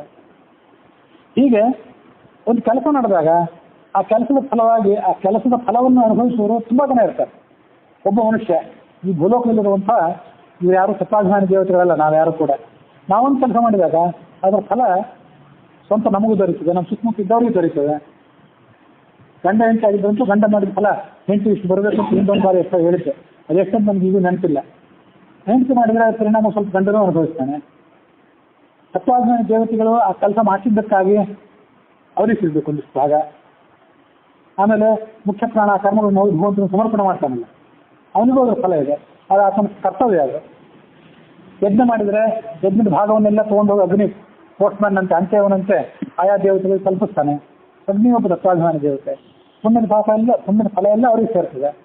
ಅದೊಂದು ದುಷ್ಟತನ ಇರ್ತದಲ್ಲ, ಆ ದುಷ್ಟತನದ ಕೆಟ್ಟ ಫಲ ಇರ್ತದಲ್ಲ, ಅದು ಮಾಡಿದ ವ್ಯಕ್ತಿ ಜೀವ ಆತ ದುಷ್ಟನಾಗಿದ್ದು ಅವನಿಗೊಂದಿಷ್ಟು ತಲುಪ್ತದೆ. ಸಜ್ಜನನಾಗಿದ್ದರೆ ಭಗವಂತ ಅವನು ಕ್ಷಮೆ ಮಾಡ್ತಾನೆ. ಏನೋ ಪಾಪ ಮಾಡಿದ್ವಿ, ಇಲ್ಲಿ ಕ್ಷಮಿಸ್ತೀನಿ ತಗೋ ಅಂತ ಕ್ಷಮಿಸ್ತಾನೆ. ಅವನಿಗೆ ಪುಣ್ಯದ ಫಲ ಮಾತ್ರ ಕೊಡ್ತಾನೆ. ಆತನಿಗೆ ಸಜ್ಜನತ್ವ ಇನ್ನೂ ಪೂರ್ಣವಾಗಿ ಅವನಲ್ಲಿ ಅರಳಿದೆ ಇದ್ರೆ, ಸ್ವಲ್ಪ ಪಾಪ ಮಾಡಿದ್ವಿ, ಸ್ವಲ್ಪ ಅನುಭವಿಸಿ ನೀನು ಕೆಟ್ಟದನ್ನು ಅಂತ ಸ್ವಲ್ಪ ಕೆಟ್ಟದನ್ನು ಅನುಭವಿಸ್ಲಿಕ್ಕೆ ಬಿಡ್ತಾನೆ. ಇಷ್ಟನ್ನೆಲ್ಲ ಮಾಡಿಸ್ತಾನೆ.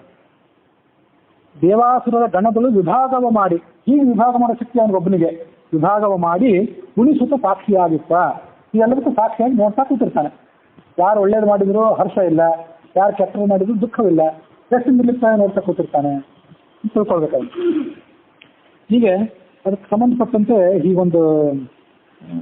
ಒಂದಿಷ್ಟು ಮಾತುಗಳನ್ನು ಕೂಡ ಅದೇನು ಕಾಲಯಂತ್ರ ಅಂತಂದ್ರೆ, ಸೂರ್ಯ ಸಿದ್ಧಾಂತ ಜ್ಯೋತಿಷ ಗ್ರಂಥದಲ್ಲಿ ಘಟಿ ಯಂತ್ರ, ಕಪಾಲ ಯಂತ್ರ ಅಂತ ಹೀಗೆಲ್ಲ ಇಟ್ಟಿರ್ತಾರೆ. ಅಲ್ಲೇನಂದ್ರೆ 6 ಅಂಗುಲ ಎತ್ತರ ಇರಬೇಕು, 12 ಅಂಗುಲ ವ್ಯಾಸ ಇರಬೇಕು, ಒಂದು ತಾಮ್ರದ ಪಾತ್ರೆ ಅಂಥದ್ದೊಂದು, ಅದ್ರ ನಡುವೆ ಒಂದು ಸಣ್ಣ ರಂಧ್ರ ಕೊರಿಬೇಕು. ಆ ರಂಧ್ರ ಹೇಗೆ ಅಂತಂದ್ರೆ, ಒಂದು ಚಿನ್ನದ ತಂತಿಯನ್ನ ಅದರೊಳಗೆ ತೂರಿಸಿದ್ರೆ ಹೋಗುವಷ್ಟು ಮಾತ್ರ ಇರಬೇಕು. ಚಿನ್ನದ ತಂತಿ ಅಂಥದ್ದು ದೊಡ್ಡ ಕಬ್ಬಿಣದ ಸಲಾಕೆ ಅಂತ ತಂತಿ ಮಾಡುವಂಗಿಲ್ಲ. ಹೀಗಿದೆ. ಮುಕ್ಕಾಲು ಮಾಷ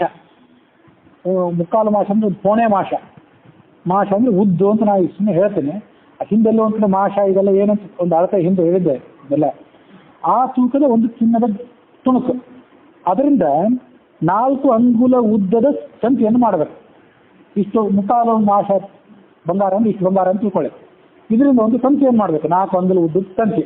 ಒಂದಿಷ್ಟು ತಂತಿ ಮಾಡಿದರೆ ಆ ತಂತಿ ಎಷ್ಟು ದಪ್ಪ ಆಗಿತ್ತು, ಇಷ್ಟು ದಪ್ಪ ಏನಾಗಲಿಕ್ಕೆ ಸಾಧ್ಯ ಇಲ್ಲ. ಸಣ್ಣ ತೆಳುವಾದ ತಂತಿ, ಅದು ಮಾತ್ರ ಆ ರಂಧ್ರದೊಳಗೆ, ಬಟ್ಟಲಿನ ರಂಧ್ರದೊಳಗೆ ಹೋಗುವಂತಿರ್ಬೇಕು. ಬಟ್ಟಲು ಕೂಡ ಬಹಳ ಭಾರ ಆಗಿರುವಂತಿಲ್ಲ, ಅದೆಷ್ಟು ಭಾರ ಆಗಿರ್ಬೇಕು ಅಂತೆಲ್ಲ ಅದಕ್ಕೂ ಲೆಕ್ಕ ಇರುವಂತೆ ಕಾಣಿಸ್ತದೆ. ಅದನ್ನು ತೊಗೊಂಡೋಗಿ ಅಲ್ಲಿಟ್ಟರೆ ಬಟ್ಟಲು ಭಾರ ಆಗಿದ್ದು ಬೇಗ ಮುಳುಗಿ ಹೋಗಿಬಿಡ್ತದೆ.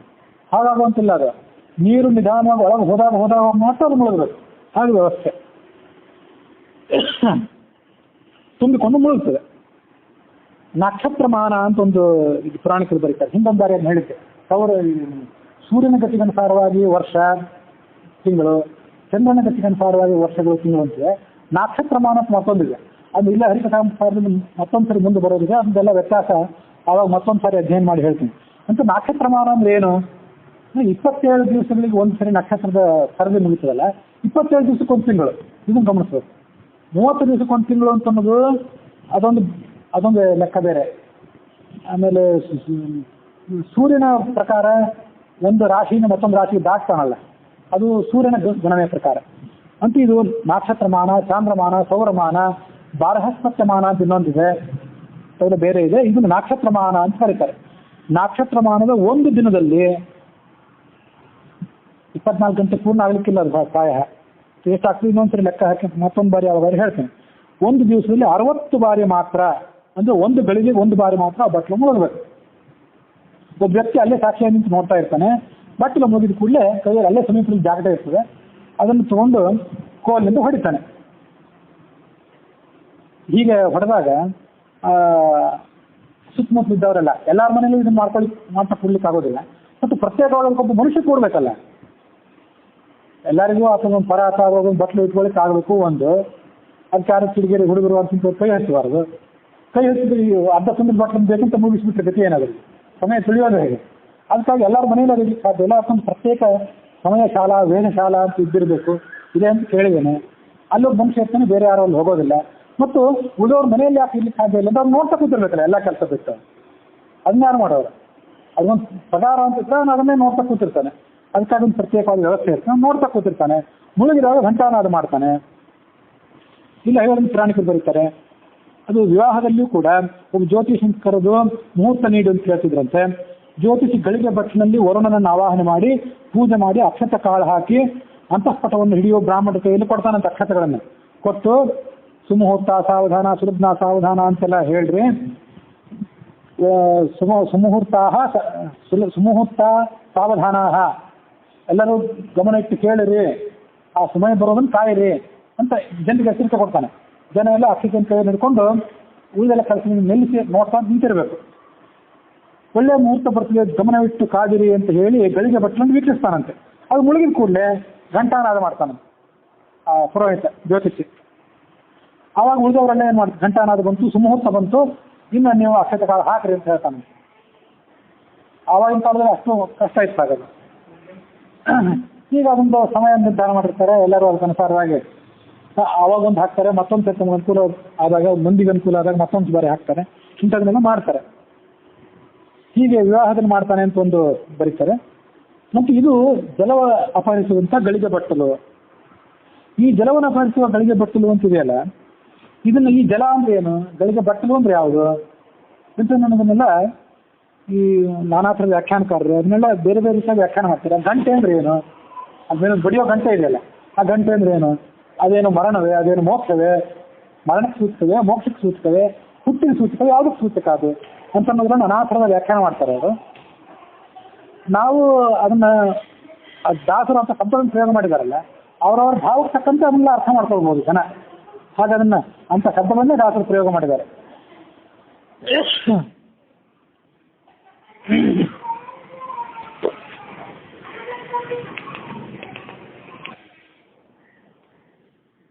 ನಾನು ನನ್ನ ಎದುರಿಗೇನು ಪುಸ್ತಕವನ್ನು ಇಟ್ಕೊಂಡಿದ್ದೇನೆ. ಇದರಲ್ಲಿ ಒಬ್ಬೊಬ್ಬರು ವ್ಯಾಖ್ಯಾನಕಾರರು ಮುಂದಿಟ್ಟು ಮಾಡಿದ್ದಾರೆ, ಎಲ್ಲ ಅದ್ಭುತವಾದ ವ್ಯಾಖ್ಯಾನಗಳಿವೆ. ಅದನ್ನ ಬಹಳಷ್ಟು ದಿವಸ ಆಲೋಚನೆ ಮಾಡಿ ನಾನು ಅದನ್ನ ಅರ್ಥ ಮಾಡ್ಕೊಂಡಿದ್ದು ಹೇಗೆ, ಹಿಂದೆನೂ ಎಷ್ಟೋ ಬಾರಿ ಆಲೋಚನೆ ಮಾಡಿದ್ದೆ. ಆದರೆ ಈ ಹೋಲಿಕೆ ಕೇಳಿರಲಿಲ್ಲ. ಮನುಷ್ಯನ ಜೀವನಕ್ಕೆ ಇದನ್ನು ಹೇಗೆ ಅನ್ವಯಿಸ್ಕೊಳ್ಬೋದು, ಮನುಷ್ಯನ ಹುಟ್ಟು ಸಾವು ಮೋಕ್ಷ ಇದಕ್ಕೆ ಹೇಗೆ ಅನ್ವಯಿಸ್ಕೊಳ್ಬೋದು ಅಂತ ಅನ್ನೋದನ್ನೆಲ್ಲ ಈಗ ತಮ್ಮಲ್ಲಿ ಹೇಳಬೇಕಂತ ಅನ್ಕೋತೀನಿ. ಗಳಿಗೆ ಬಟ್ಟಲಿನ ಸ್ಥಾನದಲ್ಲಿ ಜೀವನಿದ್ದಾನಂತೆ, ಘಂಟಾ ಸೂಚಕನ ಸ್ಥಾನದಲ್ಲಿ ಭಗವಂತ ಇದ್ದಾನೆ, ಗಂಟೆ ಬಡಿತಾನ. ಆತ ಜೀವನದ ಎಲ್ಲ ಆಗು ಹೋಗುಗಳಿಗೆ ಸಾಕ್ಷಿಯಾಗಿರ್ತಾನೆ. ಆ ಗಳಿಗೆ ಬಟ್ಟನ್ನು ಹೊಡೆಯೋನಿರ್ತಾನಲ್ಲ ಜೀವನದಲ್ಲೂ ಕೂಡ, ಅವನಿಗೆ ಗಳಿಗೆ ಬಟ್ಟನ್ನು ಹೊಡೆಯೋದೊಂದೇ ಕೆಲಸ. ರಾಜ ಅಂತಾಗೆ ಪಗಾರ ಕೊಟ್ಟಿರ್ತಾನೆ. ಯಾರು ಸತ್ತರು, ಯಾರು ಹುಟ್ಟಿದ್ರು, ಯಾರ ಮನೇಲಿ ಮದುವೆ ಆದ್ರು, ಯಾರ ಮನೇಲಿ ಮುಂಜೆ ಆದ್ರು, ಅವನಿಗೇನು ಅದೊಂದು ಹರ್ಷ ಇಲ್ಲ. ಅವ್ನಿಗೇನಾಗ್ತದೆ, ಪಗಾರ ಬರದೇ ಇದ್ರೆ ಮಾತ್ರ ಅವನಿಗೆ ದುಃಖ. ಪಗಾರ ಬರ್ತಾ ಇದ್ದಷ್ಟು ಹೊಡಿತಾನೆ ಇರ್ತಾನೆ ನಿವೃತ್ತ ಆಗೋತಂತೆ. ಅದರಂತೆ ಸಾಕ್ಷಿಯಾಗಿತ್ತ ಅಂತ ಬಂತಲ್ಲ, ಸಾಕ್ಷಿ ತಟಸ್ಥ ಅಂತ ಕರೀತಾರೆ. ತಟಸ್ಥಾನ ಶಬ್ದ ನಮ್ಗೆ ಬಳಕೆ ಆಗಿಬಿಟ್ಟಿದೆ. ಆದ್ರೆ ತಟಸ್ಥಾನ ಶಬ್ದಕ್ಕೆ ಮೂಲ ಅರ್ಥ ಏನಂದ್ರೆ, ತಟ ಅಂದ್ರೆ ದಡ, ದಡದ ಮೇಲೆ ನಿಂತು ನೋಡ್ತಾ ಇರ್ತಾನೆ. ಆ ದಡದಲ್ಲಿ ನಿಂತು ನೋಡೋನು ಹೇಗಿರ್ತಾನಂದ್ರೆ, ಆ ದಡ ಮುಂದೆ ನೀರಿನಲ್ಲಿ ಸಮುದ್ರದಲ್ಲಿ ಕೆಲವರು ಮುಳುಗಿ ಸಾಯ್ತಿರ್ತಾರೆ, ಅಯ್ಯೋ ಕಾಪಾಡಿ ಬಡ್ಕೋತಿರ್ತಾರೆ. ಮತ್ತೆ ಕೆಲವರು ಈಜು ಬರ್ತಿರ್ತದೆ, ಮುಂದೆ ಪಾರಾಗಿ ಹೋಗ್ತಿರ್ತಾರೆ. ಈತ ಮಾತ್ರ ಅಲ್ಲಿ ಒಳಗೆ ಇಳಿಲಿಕ್ಕೆ ಹೋಗೋದಿಲ್ಲ, ಅಲ್ಲಿ ನಿಂತು ನೋಡ್ತಾ ಇರ್ತಾನೆ. ಸಾಯೋರು ಸಾಯಿರಿ, ಬದುಕೋರು ಬದುಕ್ರಿ, ನಿಮಗೆ ಶಕ್ತಿ ಇದ್ರೆ ಬೇರೆಯವ್ರಿಗೂ ಬದುಕಿಸ್ರಿ, ಅದನ್ನೆಲ್ಲ ನಿಂತು ನೋಡ್ತಿರ್ತಾನೆ, ಹೋಗಿ ಕೆಳಗಿಳಿಯೋದಿಲ್ಲ. ತಟಸ್ಥ, ಅದಕ್ಕಾಗಿ ಒಂದು ತಟಸ್ಥ ಅಂತ ಕರೀತಾರೆ. ಇದು ತಟಸ್ಥಾನ ಶಬ್ದ. ಅದೊಂದು ಸಾಕ್ಷಿ, ತನ್ನೆಲ್ಲ ಇಂದ್ರಿಯಗಳನ್ನ. ಕೋರ್ಟಲ್ಲಿ ಸಾಕ್ಷಿ ಹೇಳೋರಿಗೆ ಒಂದೇ ಇಂದ್ರಿಯ, ಯಾವ ಕಣ್ಣಿನ ಮೂಲಕ ಯಾವುದೊಂದು ಕೃತ್ಯವನ್ನು ನೋಡಿರ್ತಾರೆ, ಕಿವಿ ಮೂಲಕ ಮತ್ತೊಂದು ಯಾವುದನ್ನು ಕೇಳಿರ್ತಾರೆ. ಅಷ್ಟು ಬಿಟ್ಟು ಉಳಿದು ಗೊತ್ತಿರೋದಿಲ್ಲ ಅವರಿಗೆ. ಸಹಸ್ರ ಶೀರ್ಷ ಪುರುಷನಾಗಿರ್ತಕ್ಕಂಥ ಭಗವಂತ ಜಗತ್ತಿನ ಎಲ್ಲ ಆಗು ಹೋಗೋದನ್ನು ನೋಡಿರ್ತಾನೆ, ಎಲ್ಲ ಸತ್ಯಾಭಿಮಾನಿಗಳನ್ನು ಬಿಟ್ಟಿರ್ತಾನೆ, ನೀವು ನೋಡಿ ಅಂತ ಎಲ್ಲ ನೋಡಿ ಅವ್ರ ಕಡೆಯಿಂದೆಲ್ಲ ವರದಿಗಳನ್ನು ತಗೊಂಡಿರ್ತಾನೆ, ತಗೊಂಡು ತಾನೂ ನೋಡಿರ್ತಾನೆ. ನೋಡಿ ಸಾಕ್ಷಿಯಾಗಿತ್ತು, ಯಾರು ಹುಟ್ಟಿದ್ರು ಹುಟ್ಟ್ರಿ, ಯಾರು ಸಾಯ್ತಿದ್ರೆ ಸಾಯಿರಿ, ಯಾರು ಮೋಕ್ಷಕ್ಕೆ ಹೋಗ್ತಿದ್ರು ಮೋಕ್ಷಕ್ಕೆ ಬನ್ನಿ, ಮತ್ತೆ ಯಾರು ನನ್ನನ್ನು ಆರಾಧನೆ ಮಾಡದೆ ಸಮಸ್ಯೆಗೆ ಹೋಗೋದು ಅಲ್ಲಿಗೆ ಹೋಗ್ರಿ, ಯಾರು ಹೇಗೆ ಬದುಕ್ತೀರಿ ಬದುಕ್ರಿ ಅಂತ ಭಗವಂತ ಇವರೆಲ್ಲರೂ ಬಿಟ್ಟು ಬಿಟ್ಟಿದ್ದಾನೆ. ಅದು ಅರ್ಥ. ಅವನನ್ನ ಸಾಕ್ಷಿ ಅಂತ ಕರೀತಾರೆ, ಮತ್ತು ತಟಸ್ಥ ಅಂತ ಕರೀತಾರೆ. ಗಳಿಗೆ ಬಟ್ಟಲ ಸ್ಥಾನದಲ್ಲಿ ಜೀವನ ಇದ್ದಾನೆ ಅಂತ ಬಂತು. ಗಳಿಗೆ ಬಟ್ಟಲಿಗೆ ಅದೊಂದು ಜಡ ವಸ್ತು. ಗಳಿಗೆ ಬಟ್ಟಲು ಅಂದ್ರೆ ಜಡ, ಅದಕ್ಕೇನು ಚೈತನ್ಯ ಇರೋದಿಲ್ಲ. ತನ್ನೊಳಗೆ ನೀರು ಹೋಗ್ತಿದೆ, ನೀರು ಹೋದ್ರಿಂದ ಏನಾಯ್ತು, ಗಂಟೆ ಬಡ್ದಿದ್ದರಿಂದ ಏನಾಯ್ತು ಅಂತ ಏನು ಪರಿವೇ ಇಲ್ಲ ಅದಕ್ಕೆ. ಅದರಂತೆ ಜೀವ ಆರಂಭದ ಹಂತದಲ್ಲಿ, ಸಾಧನ ಹಂತದಲ್ಲಿ ಜೀವ ಇದ್ದಾನಲ್ಲ. ನಾನು ಕರ್ಮಗಳನ್ನು ಮಾಡ್ತಿದ್ದೇನೆ, ಯಾವ ಕರ್ಮಗಳನ್ನು ಮಾಡ್ತಿದ್ದೇನೆ, ಸರಿ ಮಾಡ್ತಿದ್ದೇನೋ ತಪ್ಪು ಮಾಡ್ತಿದ್ದೇನೋ, ಯಾರು ಮಾಡಿಸ್ತಿದ್ದಾರೆ, ಗಂಟಾ ನಾದನೋ ಅಂತ ಕೇಳೋದಿಲ್ಲ, ಅಷ್ಟು ಕ್ಯೂಡಾಗಿರ್ತಾನೆ ಅವನು. ಯಾವ ರೋಗವು ನನಗೆ ಕೈ ಹಿಡಿದು ನೋಡಯ್ಯ ನಂತರಿ, ಅವ್ರು ಯಾರೋ ಪ್ರವಚನ ಮಾಡ್ತಿದ್ದಾರೆ, ಪ್ರವಚನ ಕೇಳಿಸ್ತಿಲ್ಲ ಅಂತ ದಾಸರು ಹೇಳ್ತಿದ್ದಲ್ಲ, ಅದೆಲ್ಲ ಹೀಗೆ. ಅವನಿಗೇನು ಕೇಳಿಸ್ತಾನೆ ಇಲ್ಲ, ಅಷ್ಟು ಕುರುಡ, ಅಷ್ಟು ಕಿವುಡ ಆತ ಮನುಷ್ಯ, ಆ ಜೀವ. ಆ ಸಾಧನ ಹಂತದ್ರೆ ಅಷ್ಟು ಕೆಳಗಿದ್ದಾನೆ. ಅದಕ್ಕಾಗಿ ನೀರನ್ನು ಸ್ವಯಂ ಹಿಡ್ಕೊಳ್ಳುವಂಥ ಶಕ್ತಿ ಅವನಿಗಿಲ್ಲ. ಆ ನೀರು ತುಂಬಿತೋ ಇಲ್ಲ ಅಂತೂ ಗೊತ್ತಾಗೋದಿಲ್ಲ ಅವನು. ಇನ್ನೂ ಅರ್ಧ ಇದೆಯೋ ಅಂತ ಗೊತ್ತಾಗೋದಿಲ್ಲ. ಇನ್ನೂ ಅರ್ಧನೇ ನೀರು ತುಂಬಿರ್ತದೆ, ನಾನು ತುಂಬಿ ಬಿಟ್ಟಿದ್ದೇನೆ ಅಂತ ಅಹಂಕಾರ ಪಡ್ತಿರ್ತಾನೆ. ನನಗೆ ಭಾರಿ ಜ್ಞಾನ ಹೊಂದಿದೆ, ಭಾರಿ ಸಾಧನೆ ಮಾಡಿದ್ದೇನೆ ಅಂತ ತನ್ನ ಬೆನ್ನು ತಾನೇ ತಪ್ಪಿಕೊತಿರ್ತಾನೆ. ಇದೆಲ್ಲ ದುರಹಂಕಾರ. ಆದರೆ ಅವು ಯಾವ ಸ್ವಾತಂತ್ರ್ಯನೂ ಅವನಿಗಿಲ್ಲ. ಆ ಘಂಟಾ ಸೂಚಕನ ಅಂತ ವ್ಯಕ್ತಿ, ಅದಕ್ಕೆ ಎಷ್ಟು ಗಾತ್ರ ಇರಬೇಕು, ಅದಕ್ಕೆ ರಂಧ್ರ ಎಷ್ಟಿರಬೇಕು, ಅದನ್ನೆಲ್ಲ ಮಾಡಿ ಅಲ್ಲಿ ಇಟ್ಟಾಗ ಅಲ್ಲೊಂದು ವ್ಯವಸ್ಥೆ ಇದೆ. ಆ ಗಳಿಗೆ ಭಟ್ರನ್ನು ತಯಾರು ಮಾಡ್ಕೊಳೋನು ಅಕಾಲಿಗೆ ಮಾಡಿಕೊಡ್ಬೇಕು, ಪರಾತವನ್ನು ಅವ್ನು ಮಾಡಿಕೊಡ್ಬೇಕು, ರಾಜ ಪಗಾರ ಕೊಡಬೇಕು, ಇವನು ಅಲ್ಲಿ ನಿಂತು ಕೆಲಸ ಮಾಡ್ತಾನೆ ಅಷ್ಟೇ. ಆದರೆ ಇಲ್ಲಿ ಆ ಜೀವನಿಗೆ ಬೇಕಾದಂಥ ಎಲ್ಲ ಅನುಕೂಲಗಳನ್ನು ಒದಗಿಸ್ಕೊಡೋದು ಒಬ್ಬಂದೇ ಕೆಲಸ, ಪರಮಾತ್ಮ ಒಬ್ಬಂದೇ ಕೆಲಸ. ಅದೊಂದು ಇಲ್ಲಿ ವ್ಯತ್ಯಾಸ. ಸಾಧನೆಗೆ ಬೇಕಾದಂಥ ಲೋಕ, ಸಾಧನ, ಶರೀರ, ಜ್ಞಾನ, ಇಚ್ಛಾ, ಕೃತಿ ಇದೆಲ್ಲ ಭಗವಂತನ ಅಧೀನ. ಇದೆಲ್ಲ ಅಧೀನ ಆಗ ಆತ ಅಲ್ಲಿ ಭಕ್ತಿ ತುಂಬಿ ಬಂದಾಗ ಅಲ್ಲಿ ಏನು ಮಾಡ್ತಾನೆ ಅಂದರೆ ಸಾಧನ ಪೂರ್ಣ ಆದ ಕೂಡಲೇ ಬಿಡುಗಡೆ ಗಂಟೆ ಬಾರಿಸ್ತಾನೆ. ಗಂಟಾನಾದ್ರು ಕೇಳಿದಂಥ ಕರ್ಮಕಾರರು ಕಾರ್ಖಾನೆಯಲ್ಲಿ ಹೀಗೆ ಹೋಗ್ತಾರೆ ಮನೆಗೆ ತೆರಳಿ. ಅದರಂತೆ ಜೀವನ ಕೂಡ ಇನ್ನು ಆಯಿತು ನನ್ನ ಕೆಲಸ ಅಂತ ಹೇಳ್ಕೊಂಡು ಮೋಕ್ಷಕ್ಕೆ ಹೋಗಿಬಿಡ್ತಾನೆ ಅಂತ. ಹೀಗೆ ಮೋಕ್ಷ ಅಂತ ಒಬ್ಬರು ವ್ಯಾಖ್ಯಾನಕಾರರನ್ನು ಅರ್ಥ ಮಾಡ್ತಾರೆ. ನಾನಾ ಥರದ ವ್ಯಾಖ್ಯಾನಗಳಿದೆ. ಜಲ ಏನಿದೆಯಲ್ಲ, ನೀರು ಅಂದರೆ ನೀರು ಅಂತೂ ಅಲ್ಲಿ ದಾಸರು ಶಬ್ದ ಪ್ರಯೋಗ ಮಾಡಿದ್ದೇ ಒಂದು ಅದ್ಭುತ. ಯಾಕಂದರೆ ನೀರು ಅನ್ನೋದು ಕರ್ಮಕ್ಕೆ ಸಂಕೇತ. ಏನು ಮಾಡಿದ್ರು ನಾನು ಸಂಧ್ಯಾವಂದನೆ ಮಾಡ್ತೇನೆ, ನೀರು ಬಿಡಬೇಕು, ಅರ್ಘ್ಯ ಪ್ರದಾನ ಮಾಡ್ತೇನೆ, ನೀರು ಬಿಡಬೇಕು, ದೇವ್ರ ಪೂಜೆ ಮಾಡ್ತೇನೆ, ಪ್ರತಿಯೊಂದಕ್ಕೂ ನೀರು ಬಿಡಲೇಬೇಕು. ಸ್ವಾಮಿ ಸಂಧ್ಯಾವಂದನೆ ಆಯಿತು, ದೇವ್ರ ಪೂಜೆ ಆಯಿತು, ಮತ್ತೆ ನೀರು ಬಿಡಬೇಕು, ಪ್ರತಿಯೊಂದಕ್ಕೂ ನೀರು ಬಿಡಬೇಕು, ಅರ್ಘ್ಯ ಪ್ರದಾನ ಮಾಡುವಾಗ ನೀರು ಬಿಡಬೇಕು. ನೀರು ಅನ್ನೋದು ಮಾಡೋ ಕರ್ಮಗಳಿಗೆ ಸಂಕೇತ. ಹಾಗೇನೆ ಮಾಡ್ಬೋದಾ? ಕೆಲವರು ಏನೂ ಇಲ್ಲ, ಸುಮ್ಮನೆ ಹೆಚ್ಚು ಸಂಧ್ಯಾವಂದನೆ ಮಾಡೋರು ಇದ್ದಾರೆ ಅಂತ ಅವ್ರು ನೋಡಿದ್ರೆ ನಾನು ಒಂಥದ್ದು ಅಂತಿರ್ತಾರೆ, ಯಾವ ನೀರು ಇಲ್ಲ, ಮುಂದೆ ಅರ್ಘ್ಯಪಾತ್ರನೂ ಇರೋದಿಲ್ಲ, ಏನೂ ಇರೋದಿಲ್ಲ. ಆದರೆ ಅರ್ಘ್ಯಪಾತ್ರಗಳು ಅವೆಲ್ಲ ಸಂಕೇತ ಅಷ್ಟೇ. ಆದರೆ ಅವೇ ಮುಖ್ಯ ಆಗಬಾರ್ದು. ಮುಂದೆ ಕೂತ್ರೆ ದಾಸರು ನಮ್ಮನ್ನು ಅಪಹಾಸ್ಯ ಮಾಡಿದ್ದಾರೆ. ಮುಂದೆ ಕೂತ್ರೆ ಕಂಚುಗಾರನ ಅಂಗಡಿ ಮಾಡಿದಂಥ ಅಂಗಡಿ ಮಾಡ್ಕೊಂಡು ಕೂತಿದ್ದೀರಿ, ನಿಮ್ಮ ಒಳಗಿನ ಭಕ್ತಿಗಿಂತ ಹೊರಗೆ ನಿಮ್ಮ ಮುಂದಿರುವಂಥ ದೇವರು, ನಿಮ್ಮ ದೀಪ, ನಿಮ್ಮ ಕೃಷ್ಣಾಜಿನ, ನಿಮ್ಮ ದಾಬಳಿ, ನೀವು ಕೂತಿರುವಂಥ ಆಸನ, ನಿಮ್ಮ ಗಂಟೆ, ಇವೇ ನಿಮ್ಮ ಆಡಂಬರವೇ ಹೆಚ್ಚಾಗಿ ಅಂತ ಹಾಸ್ಯ ಮಾಡಿದ್ದಾರೆ ದಾಸರು. ಹಾಗಾಗಬಾರ್ದು. ಆದರೆ ಇದನ್ನು ಬೇಕು, ನೀರು ಬಿಡ್ಲಿಕ್ಕೆ ಬೇಕಲ್ಲ, ಅದನ್ನು ಬೇಕು. ಇಂಥ ಒಂದು ದೃಷ್ಟಾಂತ ಕೊಡ್ತಾರೆ. ಜಲ ಅನ್ನೋದು ಕರ್ಮದ ಸಂಕೇತ. ಆ ನೀರು ತುಂಬಿದಂತಹ ಪಾತ್ರೆಯಲ್ಲಿ ಗಳಿಗೆ ಬಟ್ಲಿರ್ತದೆ. ಇದು ಸಾಧನೆ ಶರೀರ ನಮ್ಮದು. ಸಾಧನೆ ಶರೀರ ಕ್ರಮವಾಗಿ ಕರ್ಮ ಮಾಡ್ತಾ ಹೋಗ್ತದೆ. ಈ ಶರೀರ ಸತ್ತು ಹೋಯ್ತು ಅಂದರೆ ಏನೂ ಮಾಡುವಂತಿಲ್ಲ, ಮತ್ತೊಂದು ಶರೀರ ಬರ್ತದೆ. ಆದರೆ ಒಳಗೊಂದು ಅನಿರುದ್ಧ ಶರೀರ ಇದ್ದೇ ಇದೆ, ಲಿಂಗ ಶರೀರ ಇದ್ದೇ ಇದೆ. ಇಷ್ಟೆಲ್ಲ ಇದಕ್ಕೆ ಜೀವಕ್ಕೆ ಆವರಕವಾಗಿವೆ. ಅವೆಲ್ಲ ಮನುಷ್ಯ ಅದೆಷ್ಟೋ ಕಾಲದಿಂದ ಮಾಡ್ತಾ ಬಂದ ಸಂಸ್ಕಾರಗಳನ್ನೆಲ್ಲ ತಮ್ಮಲ್ಲಿ ಇಟ್ಕೊಂಡೇ ಇವೆ. ಅದಕ್ಕನುಸಾರವಾಗಿ ಆ ಜೀವನನ್ನ ಅವು ನಿಯಂತ್ರಣ ಮಾಡ್ತಾ ಇದ್ದೇ ಇವೆ.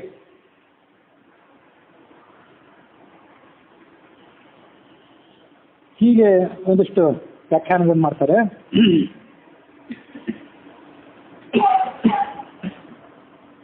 ಕರ್ಮಾಚರಣೆಯನ್ನು ಮಾಡುವಾಗ, ಮೊದಲು ಸಂಕಲ್ಪ ಮಾಡುವಾಗ, ಕೊನೆಗೆ ಸಂಕಲ್ಪ ಮಾಡುವಾಗಲೂ ಕೂಡ ಕೃಷ್ಣಾರ್ಪಣ ಅಂತ ಬಿಡ್ತೀವಿ ಅಂತ ಈಗೆಲ್ಲ ಹೇಳಿದೆ. ಸಾಧನ ಪೂರ್ತಿ ಆಗುವಂಥ ಕಾಲ ಅಂದರೆ ಮೋಕ್ಷ ಕಾಲ. ಅದನ್ನು ಸೂಚನೆ ಮಾಡುವವನೇ ಹರಿ.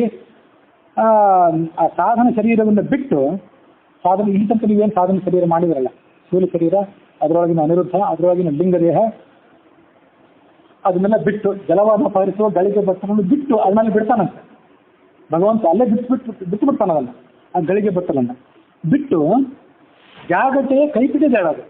ಕೈಪಿಡಿದ ಅನ್ನೋ ಮಾತಿಗೆ ಎಷ್ಟು ಅರ್ಥ ಇದೆ ಅಂದರೆ, ಇಲ್ಲಿ ತನಕ ನಿನ್ನ ಜೀವನ ಕೈಯಿಂದ ಯಾವ ಶರೀರ ಆ ಕೆಲಸಗಳನ್ನೆಲ್ಲ ಮಾಡಿಸ್ತಲ್ಲ, ಸ್ಥೂಲ ಶರೀರ, ಅನಿರುದ್ಧ ಶರೀರ, ಲಿಂಗ ಶರೀರ, ಅದನ್ನೆಲ್ಲ ಬಿಡಿಸ್ಬಿಡ್ತಾನೆ. ಲಿಂಗ ಶರೀರ ಗಿರಿಜಾ ನದಿಯಲ್ಲಿ ಹೋಗ್ಬಿಡ್ತೀವಿ ನೀರಲ್ಲೇ. ಹೋದ್ಮೇಲೆ ಆ ಜೀವನ ಸ್ವರೂಪಭೂತ ಶರೀರ ಇದೆಯಲ್ಲ, ಅದೇ ಜಾಗಂಟೆ, ಅದನ್ನ ಹಿಡಿ ಕೈ ಪಿಡಿದು ಎಳಿತಾನೆ. ಜೀವನಿಗೆ ಭಗವಂತ ಕಡೆ ಹೋಗುವಷ್ಟು ಶಕ್ತಿ ಇಲ್ಲ, ಭಗವಂತ ಕರ್ಕೊಂಡ್ರೆ ಮಾತ್ರ ಹೋಗ್ಬೇಕಷ್ಟೇ. ಹೋಗ್ತಾನೆ. ಹೋದ್ಮೇಲೆ ಆ ಜೀವನ ಸ್ವರೂಪ ಸಿಗಬೇಕು ಜಾಗಂಟೆ ಬಡ್ದಂಗೆ ಬಡಿತಾನೆ. ಅಂದರೆ ಬಡಿಯೋದು ಅಂದರೆ ಅವಿದ್ಯ, ಕಾಮ ಇತ್ಯಾದಿ ದೋಷಗಳನ್ನ ಶುದ್ಧ ಮಾಡ್ತಾನೆ ಭಗವಂತ. ಆ ಕಾಲಕ್ಕೂ ಕೂಡ ಇವನಿಗೆ ಪೂರ ಶುದ್ಧಿ ಬಂದಿರೋದಿಲ್ಲ. ಭಿದ್ಯತೆ ಹೃದಯ ಗ್ರಂಥಿ ಸಿದ್ಧಂತೆ ಸರ್ವಸಂಶಯಾ ಕ್ಷೀಯಂತೆ ಚಾಸ್ಯ ಕರ್ಮಾಣಿ ತಸ್ಮಿನ್ ದೃಷ್ಟೇ ಪರಾವರೆ ಅಂತ ಒಂದು ಉಪನಿಷತ್ತು ಹೇಳಿದೆ. ಯಾವ ಉಪನಿಷತ್ತು ನಂಗೆ ನೆನಪಿಲ್ಲ. ಭಿದ್ಯತೆ ಹೃದಯ ಗ್ರಂಥಿ, ಹೃದಯಕ್ಕೊಂದು ಬಲವಾದ ಗಂಟಿದೆ, ಆ ಗಂಟು ಬಿಚ್ಕೊಳ್ಳೋದು ಆವಾಗ. ಭಿದ್ಯತೆ ಹೃದಯ ಗ್ರಂಥಿ ಸಿದ್ಧಂತೆ ಸರ್ವಸಂಶಯಾ. ಇವಾಗ ಎಷ್ಟೋ ಸಂಶಯಗಳಿವೆ ನಮಗೆ, ಇಷ್ಟೆಲ್ಲ ಓದಿದ್ರು ಮಾಡಿದ್ರು. ಅವೆಲ್ಲ ಸಂಶಯಗಳು ಹೋಗ್ಬೇಕಾದ್ದು ಅಲ್ಲೇ. ಕ್ಷೀಯಂತೆ ಚಾಸ್ಯ ಕರ್ಮಾಣಿ, ಕೊನೆಯಿಲ್ಲದ ಕರ್ಮಗಳು. ಆ ಕರ್ಮಗಳು ಹೋಗೋದು ಯಾವಾಗ ಅಂದರೆ ತಸ್ಮಿನ್ ದೃಷ್ಟೇ ಪರಾವರೆ. ಆತ ನಮ್ಮನ್ನು ಕರ್ಕೊಂಡು ಆ ಜಾಗಕ್ಕೆ ದಾರಿಸಿದಾಗ ಜೀವನ ಶರೀರಕ್ಕೂ ಸಣ್ಣ ಏಟ್ ಹಾಕ್ತಾನೆ. ಆ ಸೂರ್ಯನ ಕಿರಣಗಳು ಕಮಲಕ್ಕೆ ಹೇಗೆ ಒಂದು ಸಣ್ಣ ಸ್ಪರ್ಶ. ತಂದೆಯಾದವನು ಒಬ್ಬ ಮಹಾರಾಜ ಶತ್ರುಗಳಿಗೆ ಏಟ್ ಹಾಕೋದಕ್ಕೂ ತನ್ನ ಮಗುವಿಗೆ ಪ್ರೀತಿ ಏಟ್ ಹಾಕೋದಕ್ಕೂ ವ್ಯತ್ಯಾಸ ಇರ್ತದೆ.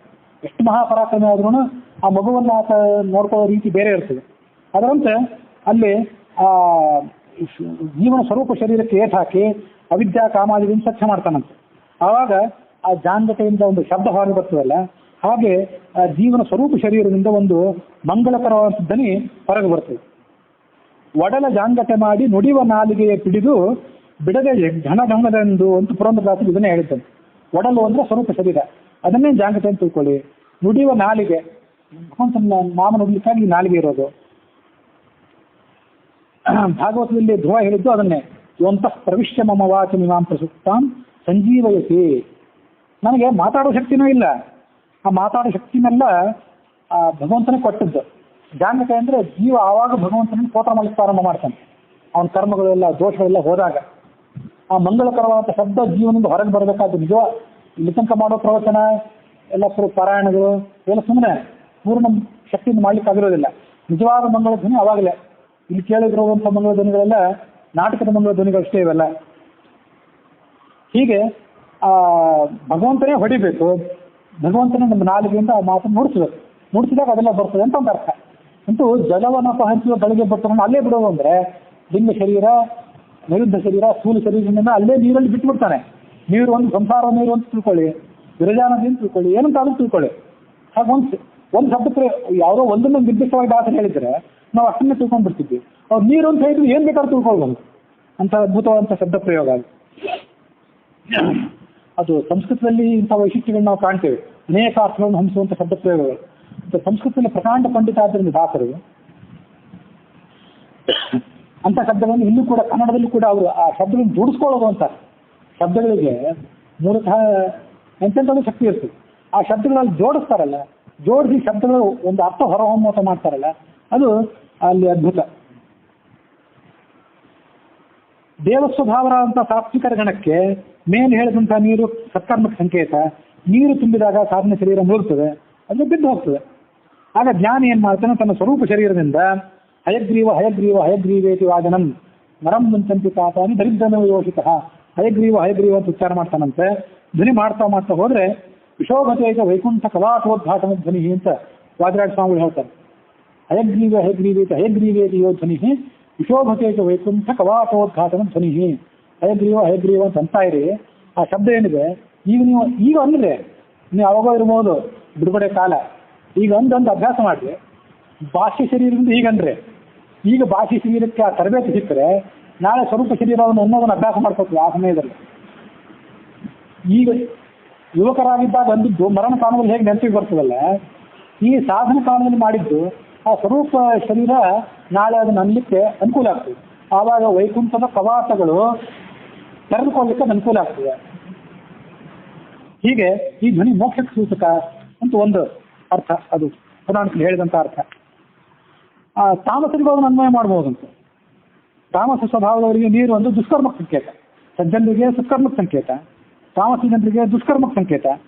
ಆ ದುಷ್ಕರ್ಮ ಮುಗಿದಾಗ ಅವ್ರ ಸ್ಥೂಲ ದೇಹ ಬಿದ್ದು ಹೋಗ್ತದೆ. ಅವ್ರಿಗೂ ಒಂದು ಸಾಧನೆ ಇದೆಯಲ್ಲ, ಮುಗಿದ್ಮೇಲೆ ಅವ್ರನ್ನೂ ಒಂದು ಗತಿ ಕಲ್ಪಿಸ್ಬೇಕಲ್ಲ. ಆಗ ದುಷ್ಕರ್ಮ ಅವ್ರದೆಲ್ಲ ಮುಗಿದು ಅವರ ಕಾಲ ಮುಗಿದ ಕೂಡಲೇ ಭಗವಂತ ಅವರ ಸ್ಥೂಲ ಶರೀರವನ್ನು ಅಲ್ಲೇ ಬೀಳಿಸ್ತಾನೆ. ಸ್ಥೂಲ ಶರೀರ, ಅನಿರುದ್ಧ ಶರೀರ, ಲಿಂಗ ಶರೀರವನ್ನೆಲ್ಲ ಬೀಳಿಸಿ ಅವರ ಸ್ವರೂಪ ಶರೀರಕ್ಕೆ ಹೊಡಿತಾನಂತೆ. ಹೊಡೆದಾಗ ಅಲ್ಲಿ ಒಂದು ಕರ್ಕಶವಾದ ಧ್ವನಿ ಬರ್ತದೆ. ಸಜ್ಜನರಿಗಾದ್ರೆ ಮಂಗಳಕರವಾದ ಧ್ವನಿ ಬರ್ತದೆ, ಯಾಕಂದ್ರೆ ತರಬೇತಿ ಇರ್ತದೆ ಅವರಿಗೆ. ಇವ್ರದ್ದು ಒಡೆದ ಗಂಟೆ ಬಂದಂತೆ, ಬಿರುಕು ಬಿಟ್ಟಂತ ಗಂಟೆಗೆ ಹೊಡೆದ ಹೇಗೆ ಕೆಟ್ಟ ಶಬ್ದ ಬರ್ತದೋ ಹಾಗೆ ಶಬ್ದ ಬರ್ತದಂತೆ. ಆ ಸಂದರ್ಭದಲ್ಲೂ ಹಾಗೆ ತಹಮಸರು ಬುದ್ಧಿನೇ ಹಾಗೆ. ಇಲ್ಲೂ ಭಗವಂತನ ದ್ವೇಷ ಮಾಡ್ತಿರ್ತಾರೆ, ಅಲ್ಲೂ ಹಾಗೆ ಮಾಡ್ತಿರ್ತಾರೆ. ಒಡೆದ ಧ್ವನಿನೇ ಮೂಡ್ತದಂತೆ.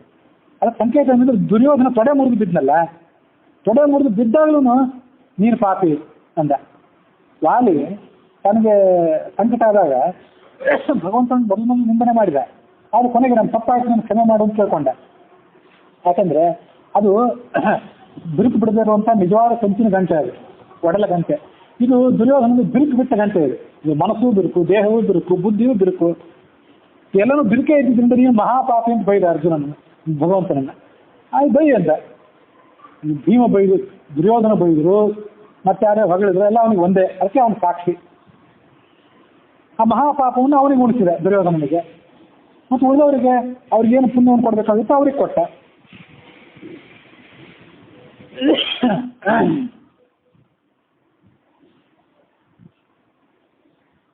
ಜಲವ ತುಂಬಿಕೊಳ್ಳುವಂಥ ಗಂಟೆ ಅಂತಿದೆಯಲ್ಲ, ನಾನು ಜಲವ ತುಂಬಿಕೊಳ್ಳುವ ಗಂಟೆ ಅಂತ ಹೇಳಲಿಲ್ಲ ಅಂತ.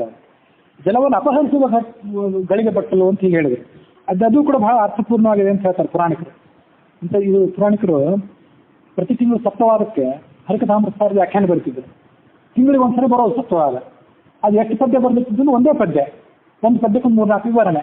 900 ಪದ್ಯಗಳು ಇನ್ನೂ ಬಂದಿಲ್ಲ, ಅದು ಪೂರ್ಣ ಇದೊಂದು ಪುಸ್ತಕ, ಈ ಪುಸ್ತಕ 4 ಪದ್ಯ ಆಗಿದೆ ಅಷ್ಟೇ. ಒಂದೊಂದು ಪದ್ಯಕ್ಕೂ ಒಂದೊಂದು ಪದ್ಯಕ್ಕೂ 4-5 ಪುಟಗಳ ವ್ಯಾಖ್ಯಾನ. ಹೀಗೆ ಯಾವ್ಯಾವ ಜ್ಞಾನಿಗೆ ಏನೇನು ಭಾವ ಹೊಮ್ಮಬೇಕೋ ಅದಂತ ದಾಸರ ಶಬ್ದಗಳು ಪ್ರಯೋಗ ಮಾಡಿದರು.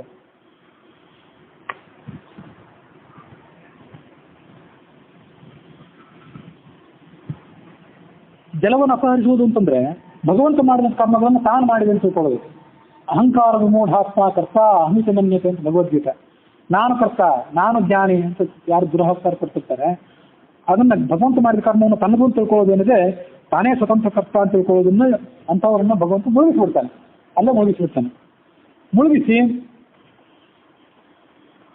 ಇನ್ಯಾರು ನೀನು ನುಡಿಸಿದರೆ, ನೀನು ನನ್ನ ಕಡೆಯಿಂದ ಮಾಡಿಸಿದ್ರೆ ನಾನು ಮಾಡ್ತೀನಿ, ನೀನು ಬಿಂಬ ನಾನು ಪ್ರತಿಬಿಂಬ, ಇನ್ನು ನಾನೇನು ಮಾಡ್ಲಿಕ್ಕೆ ಸಾಧ್ಯ ಇದೆ ಅಂತ ಭಗವಂತನ ಹೇಳ್ಕೊಂಡ್ರೆ ಅಂಥವ್ರಿಗೆ ಕೈ ಹಿಡಿದ ಮೇಲೆ ಅಲ್ಲಿ ಗಂಟೆ ಬಾರಿಸ್ತಾನೆ. ಹೀಗೆ ನಾಹಂಕರ್ತ ಅಂತನ್ನೋರನ್ನ ಆತ ಜಾಂಗಟೆ ಹೊಡೆಯುವಂತ ಹೊಡೆದು ಅವ್ರನ್ನ ಉದ್ಧರಿಸ್ತಾನೆ. ಮತ್ತೊಂದು ಅರ್ಥ ಅವ್ರು ಹೇಳ್ತಾರೆ, 4-5 ಅರ್ಥಗಳನ್ನು ಹೇಳಿದ್ದಾರೆ. ಅದರಲ್ಲೊಂದು 10 ಅರ್ಥಗಳನ್ನು ಅವ್ರು ಹೇಳಿದ್ದಾರೆ, ಅದೊಂದು 3-4 ಅರ್ಥ ಮಾತ್ರ ನಾನು ಹೇಳಿದೆ. ಸಾತ್ವಿಕರು ಕೆಲವೊಂದು ಬಾರಿ ಅಸುರಾವೇಶ ಆಗಿ ದುಷ್ಟ ಕೆಲಸಗಳನ್ನು ಮಾಡ್ತಾರೆ. ಇದು ಈಗ ಅರ್ಥ ಏನು ಹೇಳ್ತಿದ್ದಾನೆ, ಇದು ಹೆಚ್ಚು ಹೊಂದುವಂತ ಅರ್ಥ. ಕರ್ಣ ಏನ್ ಮಾಡಿದ ಅಂತಂದ್ರೆ, ಅವನು ದುರ್ಯೋಧನ ಪಕ್ಷಕ್ಕೆ ಸೇರಿ ಪಾಂಡವರಿಗೆ ತ್ರಾಸ ಕೊಟ್ಟ, ಈ ಕಡೆ ದ್ರೌಪದಿನ ಕೂಡ ನಿಂದನೆ ಮಾಡಿದ.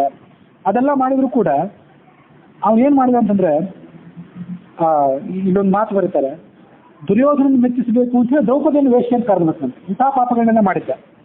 ಕರ್ಣ ಯುದ್ಧದ ಸಮಯದಲ್ಲಿ ಕೃಷ್ಣ ಮುಂದೆ ಬಂದಾಗ ನನಗೆ ಆವತ್ತಿನ ವರ್ತನೆ ಬಹಳ ಪಶ್ಚಾತ್ತಾಪ ಆಗಿದೆ ಅಂತ ಕೃಷ್ಣನ ಮುಂದೆ ಹೇಳ್ಕೊಂಡು, ಮುಂದೆ ಮಹಾಭಾರತದಲ್ಲಿ ಬರೋದಿದೆ, ಕ್ಷಮಿಸುವಂತಾನೆ. ಕೃಷ್ಣ ನೀನು ಪಾಂಡವರ ಕಡೆ ಬಾ ಅಂತ, ಇಲ್ಲ ನಾನು ಈಗಾಗಲೇ ನನ್ನ ಕೈ ಕಟ್ಟಾಕೊಂಡ್ಬಿಟ್ಟಿದ್ದೇನೆ, ದುರ್ಯೋಧನ ಕಡೆ ನಾನು ಬದುಕಬೇಕು, ಸಾಯ್ತೇನೆ ಅಂತ ಗೊತ್ತು ಅವನಿಗೆ, ನಾನು ಅಲ್ಲೇ ಸಾಯ್ತೇನೆ ಅಂತ. ಇಲ್ಲಿ ಗಮನಿಸ್ಬೇಕು, ಆ ಕರ್ಣ ಕೆಟ್ಟ ಕೆಲಸಗಳು ಮಾಡಿದ್ದ, ಜಲವನ್ನು ಅಪಹರಿಸಿದ್ದ, ಆದ್ರೆ ಅವನನ್ನು ಅಲ್ಲೇ ಬಿಟ್ಟ.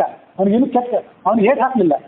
ಏಟ್ ಹಾಕೋದು ಅಂತಂದ್ರೆ ಬಂಗಲ ಧ್ವನಿ ಮೂಡಿಸೋದು ಅಂತ ಒಂದು ಅರ್ಥ ಹೇಳಿದ್ವಿ, ಅದಷ್ಟೇ ಅಲ್ಲ. ಏಟ್ ಹಾಕೋದು ಅಂತಂದ್ರೆ ಕೆಟ್ಟ ಏಟ್ ಹಾಕೋದು ಅಂತಲೂ ಅರ್ಥ ಮಾಡ್ಬೋದು. ಆ ಕರ್ಣನನ್ನು ಅಲ್ಲೇ ಬಿಟ್ಟ, ಅವನನ್ನು ಅಲ್ಲೇ ಬಿಟ್ಟ ಅಂದ್ರೇನು ಅವನಿಗೇನು ತೊಂದರೆ ಕೊಡಲಿಲ್ಲ, ಅವನಿಗೆ ಸದ್ಗತಿ ಕೊಟ್ಟ ಆಮೇಲೆ. ಆದ್ರೆ ಅವನಿಗೆಲ್ಲ ದುರ್ಬೋಧನೆ ಬಂದಿದ್ದೆಲ್ಲ ಕಲಿಯಿಂದ. ಗಮನಿಸ್ಬೇಕು, ನಮಗೆ ಕಲಿ ಹಿಂದೆ ನಿಂತು ಅಲ್ಲೆಲ್ಲೋ ನಿಂತು ಪ್ರೇರಣೆ ಕೊಡ್ತಿರ್ತಾನೆ. ದುರ್ಯೋಧನ ಕಲಿ ಅದ್ರ ಜೊತೆ ನಿಂತು ಪ್ರೇರಣೆ ಕೊಟ್ಟಿರ್ತ. ಅದು ದೊಡ್ಡವ್ರಿಗೆ ಹೆಚ್ಚು ಪ್ರೇರಣೆ ಬೇಕಾಗ್ತದೆ. ನಮಗೆ ಕಲಿ ಇಲ್ಲಿ ನೇರವಾಗಿ ಬರಬೇಕಾಗಿಲ್ಲ. ನಾವಿದ್ದ ಮನೆಗೋ ನಮ್ಮಿದ್ದ ಮಠಕ್ಕೋ ಬಂದು ಇಂಥ ಕೆಟ್ಟ ಕೆಲಸ ಮಾಡು ಅಂತ ಹೇಳ್ಬೇಕಾಗಿಲ್ಲ. ಯಾಕಂದ್ರೆ ನಮ್ಮ ಮನಸ್ಸೇ ಭಾಳ ದುರ್ಬಲ. ಅವ್ನು ಅಲ್ಲೆಲ್ಲೋ ದೂರ ನಿಂತು ಗೈಡೆನ್ಸ್ ಕೊಟ್ಬಿಟ್ರೆ ಆಯ್ತು ಮಾಡ್ತೀವಿ, ಕೆಟ್ಟ ಕೆಲಸ ಮಾಡಿಬಿಡ್ತೇವೆ ನಾವು. ಕರ್ಣ ದೊಡ್ಡವನಿದ್ದ, ದೂರ ನಿಂತ ಎಲ್ಲೋ ಹೇಳ್ಬಿಟ್ರೆ ಕೇಳುವಂಥವ್ನು ಆಗಿರಲಿಲ್ಲ ಅವನು. ಅದಕ್ಕೆ ಅವ್ನು ಸ್ನೇಹಿತನಾಗಿ ಇದ್ದು ಅವ್ನಿಗೆ ಕೆಟ್ಟ ಕೆಲಸ ಮಾಡ್ತಿದ್ದ. ಅದು ಆ ದುರ್ಯೋಧನ ಕಲಿಯಾಗಿದ್ದು ಅಲ್ಲೇ ಕೆಲಸ ಮಾಡಿತ್ತು. ಇದು ಮಹಾಭಾರತದಲ್ಲಿ ಆ ದುಷ್ಟಶಕ್ತಿಗಳು ಮತ್ತು ಸತ್ಶಕ್ತಿಗಳು ಹೇಗೆ ಹೇಗೆ ಕೆಲಸ ಮಾಡ್ತವೆ ಅಂತ ಅನ್ನೋದು ತೆರ್ಕೊಂಡ ರೀತಿ ಈ ರಾಮಾಯಣದಲ್ಲಿ ಹೀಗೆ ತೆರ್ಕೊಂಡಿರಲಿಲ್ಲ. ಅದಕ್ಕಾಗಿ ಕರ್ಣನ ಅಲ್ಲೇ ಬಿಟ್ಟು ಅವನಿಗೆ ಏನು ತೊಂದರೆ ಕೊಡದೆ ಅವನನ್ನ ಸದ್ಗತಿಗೆ ಕಲಿಸಿದ. ದುರ್ಯೋಧನ ಮಾತ್ರ ಬಿಡಲಿಲ್ಲ, ಅವನು ಪಶ್ಚಾತ್ತಾಪ ಪಡಲಿಲ್ಲ. ಅವನು ಕರ್ಣ ಪಶ್ಚಾತ್ತಾಪ ಪಟ್ಟಿದ್ದ, ದುರ್ಯೋಧನ ಪಶ್ಚಾತ್ತಾಪ ಪಟ್ಟಿರಲಿಲ್ಲ. ತೊಡೆ ಮುರಿದು ಬಿದ್ದಾಗಲೂ ನಾನೇನು ಪಾಪ ಮಾಡಿದ್ದೇನೆ, ನೀನೇ ಪಾಪ ಅಂತ ಅವನ್ನೇ ಬೈದ. ಅವಾಗ ಕಳಿಸ್ತೇನೆ ಬಾ, ನೀನು ಎಲ್ಲಿ ಕಳಿಸ್ಬೇಕು ಅಲ್ಲಿ ಕಳಿಸ್ತೇನೆ ಅಂತ ಕಳಿಸ್ಬಿಟ್ಟ. ಅಂತ ಜಲವರ ಪರಿಸುವ ಗಳಿಗೆ ಬಟ್ಟನ್ನು ಕರ್ಣನನ್ನು ಅಲ್ಲೇ ಬಿಟ್ಟ. ಜಾಂಗ ದುರ್ಯೋಧನ ಅವನಿಗೆ ಒಂದು ಏಟ್ ಹಾಕಿದ, ಕೈ ಹಿಡಿದು ಎಳ್ಕೊಂಡು ಏಟ್ ಹಾಕಿದೆ. ಆ ಕೈ ಹಿಡಿದು ಎಳ್ಕೊಳ್ಳೋದು ಅಂದ್ರೆ ಸಜ್ಜನನ್ನು ಕೈ ಹಿಡಿದು ಎಳ್ಕೊತಾನೆ, ಅವ್ರ ಕಡೆಯಿಂದ ಒಳ್ಳೆ ಮಾತುಗಳನ್ನ ಆಡಿಸ್ತಾನೆ.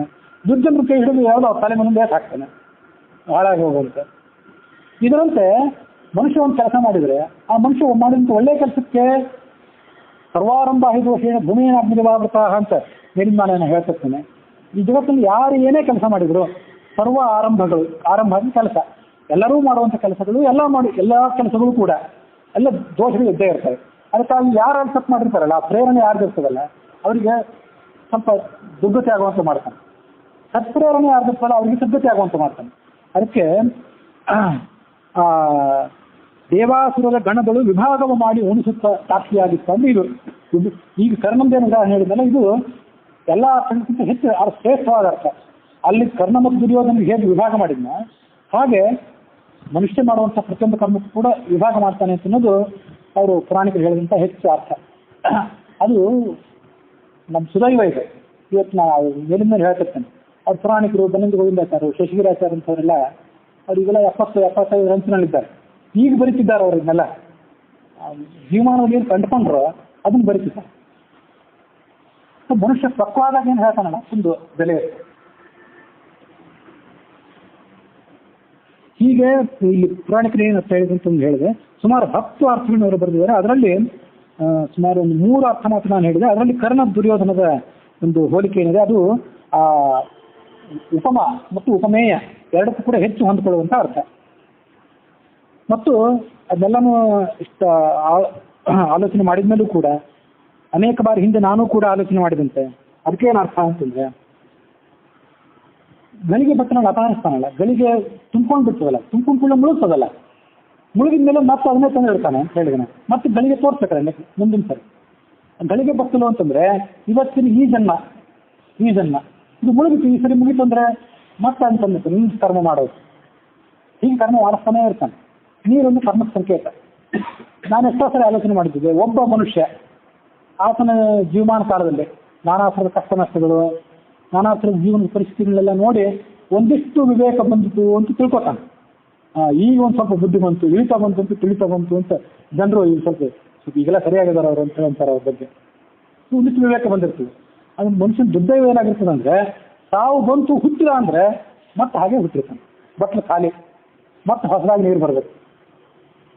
ಅಂಥ ದೊಡ್ಡ ವಿದ್ವಾಂಸನು ಎಷ್ಟು ತಿಳುವಳಿಕಪ್ಪನಾದವನು ಕೂಡ ಈ ವಯಸ್ಸಾದಾಗ ಇನ್ನೊಬ್ರಿಗೆ ಕಷ್ಟ ಕೊಡಬಾರ್ದು, ಮತ್ತೊಬ್ರಿಗೆ ತೊಂದರೆ ಕೊಡಬಾರ್ದು, ಸಜ್ಜನರಾಗಿ ಬದುಕಬೇಕು ಅಂತೆಲ್ಲ ತಿಳ್ಕೊಂಡವನು, ಜೀವನದ ಸಾರಾಸಾರವನ್ನು ತಿಳ್ಕೊಂಡವನೆಲ್ಲ ಮತ್ತೊಂದು ಸರಿ ಗಳಿಗೆ ಬಟ್ಟಲು ತುಂಬುವಂಥ ಪ್ರಸಂಗ ಬಂದರೆ ಖಾಲಿಯಾಗೇ ಇರ್ತಾನೆ. ಮತ್ತೊಂದು ಜನ್ಮ ಬಂದ ಮನುಷ್ಯ ಖಾಲಿ ಆಗ್ತಾನೆ ಅನ್ನೋದು ನನಗೆ ಬಹಳಷ್ಟು ಆಶ್ಚರ್ಯ ಕೊಡ್ತದೆ. ಎಷ್ಟೋ ಸರಿ ಇಷ್ಟೆಲ್ಲ ತಿಳ್ಕೊಂಡಿರ್ತಾನೆ, ಓದಿರ್ತಾನೆ, ಮುಂದಿನ ಸರಿ ಬರೋ ಮತ್ತೆ ಶೂನ್ಯನಾಗೇ ಇರ್ತಾನೆ. ಯಾಕೆಂತಂದ್ರೆ ಆತ ಗಳಿಸಿರುವಂಥ ಜ್ಞಾನ, ಮಾಡಿರುವಂಥ ಕರ್ಮ ಅದು ಬೇರೆ ಬಿಟ್ಟಿರೋದಿಲ್ಲ, ಎಲ್ಲ ಮೇಲ್ಮೇಲೆ ಇರ್ತದೆ. ಅದಕ್ಕಾಗಿ ಆತ ಮಾಡಿದ್ದು ಮತ್ತೆ ಖಾಲಿ ಆಗಿಬಿಟ್ಟಿರ್ತಾನೆ. ಖಾಲಿ ಆದಾಗ ಆ ಗಳಿಗೆ ಬಟ್ಟನ ಕರ್ತಾ ಇದ್ದಾನಲ್ಲ ಸಾಕ್ಷಿ, ಹೋಗಿ ಮತ್ತೆ ಅಲ್ಲೇ ನೀರಿನಲ್ಲಿ ಬೀಳು, ಮತ್ತೆ ನೀರನ್ನು ತುಂಬ್ಕೊ, ಮುಗಿಯೋ ತನಕ ಮಾಡ್ತಾನೆ ಇರು ಅಂತ ಹೇಳ್ತಾನೆ. ಆ ಗಳಿಗೆ ಬಟ್ಟಲು ಲೋಹದಿಂದ ಮಾಡಿದ್ದಲ್ಲ ಅದಕ್ಕೂ ಒಂದು ಆಯುಷ್ಯ ಇದೆ. ಇನ್ನು ಅದ್ರ ತೂತೆಲ್ಲ ಸವದು ಹೋಗಿದೆ, ಬಟ್ಟಲು ಕೂಡ ಸವದು ಹೋಗಿದೆ, ಇನ್ನು ಅದ್ರದ್ದು ಸಾಕು ಅಂತೇಳಿ ಎಷ್ಟೋ ಸಲ ಅದು ತನ್ನ ಕರ್ತವನ್ನೆಲ್ಲ ಮಾಡಿದ ಮೇಲೆ ಯಾವುದೇ ಯಂತ್ರಕ್ಕಾಗೂ ಒಂದು ಆಯುಷ್ಯ ಇದೆ. ಗಳಿಗೆ ಬಟ್ಟಲು ಕೂಡ ಒಂದು ಆಯುಷ್ಯ ಇದೆ. ಅದ್ರ ಆಯುಷ್ಯ ಎಲ್ಲ ಮುಗಿದ್ಮೇಲೆ, ಸಾಧನೆ ಮುಗಿದ್ಮೇಲೆ ಆ ಗಳಿಗೆ ಬಟ್ಟಲು ಎತ್ತಿ ಬಿಸಾಕ್ಬಿಡ್ತಾನೆ. ಅವಾಗ ಅದಕ್ಕೆ ಮೋಕ್ಷ. ಅಲ್ಲಿ ತನಕ ಪ್ರತಿ ಸರಿ ಗಳಿಗೆ ಬಟ್ಟಲನ್ನು ಮುಳುಗಿದ್ದನ್ನ ಖಾಲಿ ಮಾಡಿ ಮತ್ತೆ ತಂದಿರೋದೇನಿದೆಯಲ್ಲ, ಇದೆಲ್ಲ ಅದರ ಮತ್ತೆ ಒಂದೊಂದಾದ್ಮೇಲೆ ಜನ್ಮ ಅಂತ ತಿಳ್ಕೊಳ್ಬೇಕು. ಆದರೆ ಮಾಡಿದ ಕರ್ಮ ವ್ಯರ್ಥ ಮಾಡಿದ ಎಲ್ಲ ಕರ್ಮಗಳು, ಜ್ಞಾನಗಳು ಎಲ್ಲ ಕೈ ಬಿಟ್ಟು ಹೋಗಿಬಿಟ್ಟಿರ್ತವೆ. ಮತ್ತು ಹೊಸದಾಗಿ ಗಡಿಗೆಯನ್ನು ತಂದಿಟ್ಕೋಬೇಕು. ಕಷ್ಟಪಟ್ಟು ನದಿ ತನಕ ಹೋಗೋದು, ಒಂದು ಗಡಿಗೆಯನ್ನು ತಲೆ ಮೇಲೆ ಇಟ್ಕೊಂಡು ಬರೋದು, ಯಾರೋ ಒಬ್ಬರು ಕಿಡಿಗೆಯಲ್ಲಿ ಅದಕ್ಕೊಂದು ಕಲ್ಲು ಒಗೆಯೋದು, ಆ ಗಡಿಗೆಲ್ಲ ಒಡೆದು ಹೋಗೋದು, ತುಂಬಿದ ನೀರೆಲ್ಲ ಸೋರೆ ಹೋಗೋದು. ಹೀಗೆ ಮಾಡ್ತಾ ಹೋದರೆ ಮತ್ತೆ ಅಲ್ಲೇ ಹೋಗ್ತಾನೆ ಮನುಷ್ಯ, ಮತ್ತೆ ತುಂಬ್ಕೊಂಡು ಬರ್ತಾನೆ. ಇಲ್ಲಿ ಬೇರೆ ಯಾರು ಕಿಡಿಗೇಡಿಗೆ ಹೊಡಿಬೇಕಾಗಿಲ್ಲ. ನಮ್ಮ ದುಷ್ಕರ್ಮಗಳಿಂದಾಗೆ ನಾವು ಮಾಡಿದಂಥ ಸಾಧನೆ ಎಲ್ಲ ಸೋರಿ ಹೋಗಿರ್ತದೆ. ಆ ಸೋರಿ ಹೋಗಿರ್ತದೆ ಅಂತಂದಕ್ಕೆ ಗಳಿಗೆ ಬಟ್ಟಲಿನ ಸಂಕೇತ. ಹಾಗಾಗಿ ವ್ಯರ್ಥನೋ ಅಂತಂದರೆ ವ್ಯರ್ಥ ಅಲ್ಲ, ತುಂಬಿದ ಗಳಿಗೆ ಬಟ್ಟಲು ಇರ್ತದಲ್ಲ ಅದನ್ನು ಖಾಲಿ ಮಾಡಿ ಮತ್ತೆ ಅದೇ ಬಟ್ಟಲು ಇರ್ತಾನೆ. ಅದನ್ನು ಗಮನಿಸಬೇಕು, ಎಲ್ಲಿಂದ ಹೊರಗಿನ ತರೋದಿಲ್ಲ, ಅದನ್ನೇ ತಂದಿರ್ತಾನೆ. ಯಾಕೆಂದರೆ ಅದಕ್ಕೆ ನಿರ್ದಿಷ್ಟವಾದಂಥ ಒಂದು ಆಕಾರ, ಆ ತೂತು ಎಲ್ಲ ಈಗ ತಯಾರು ಮಾಡಿದ್ದಾಗಿದೆ.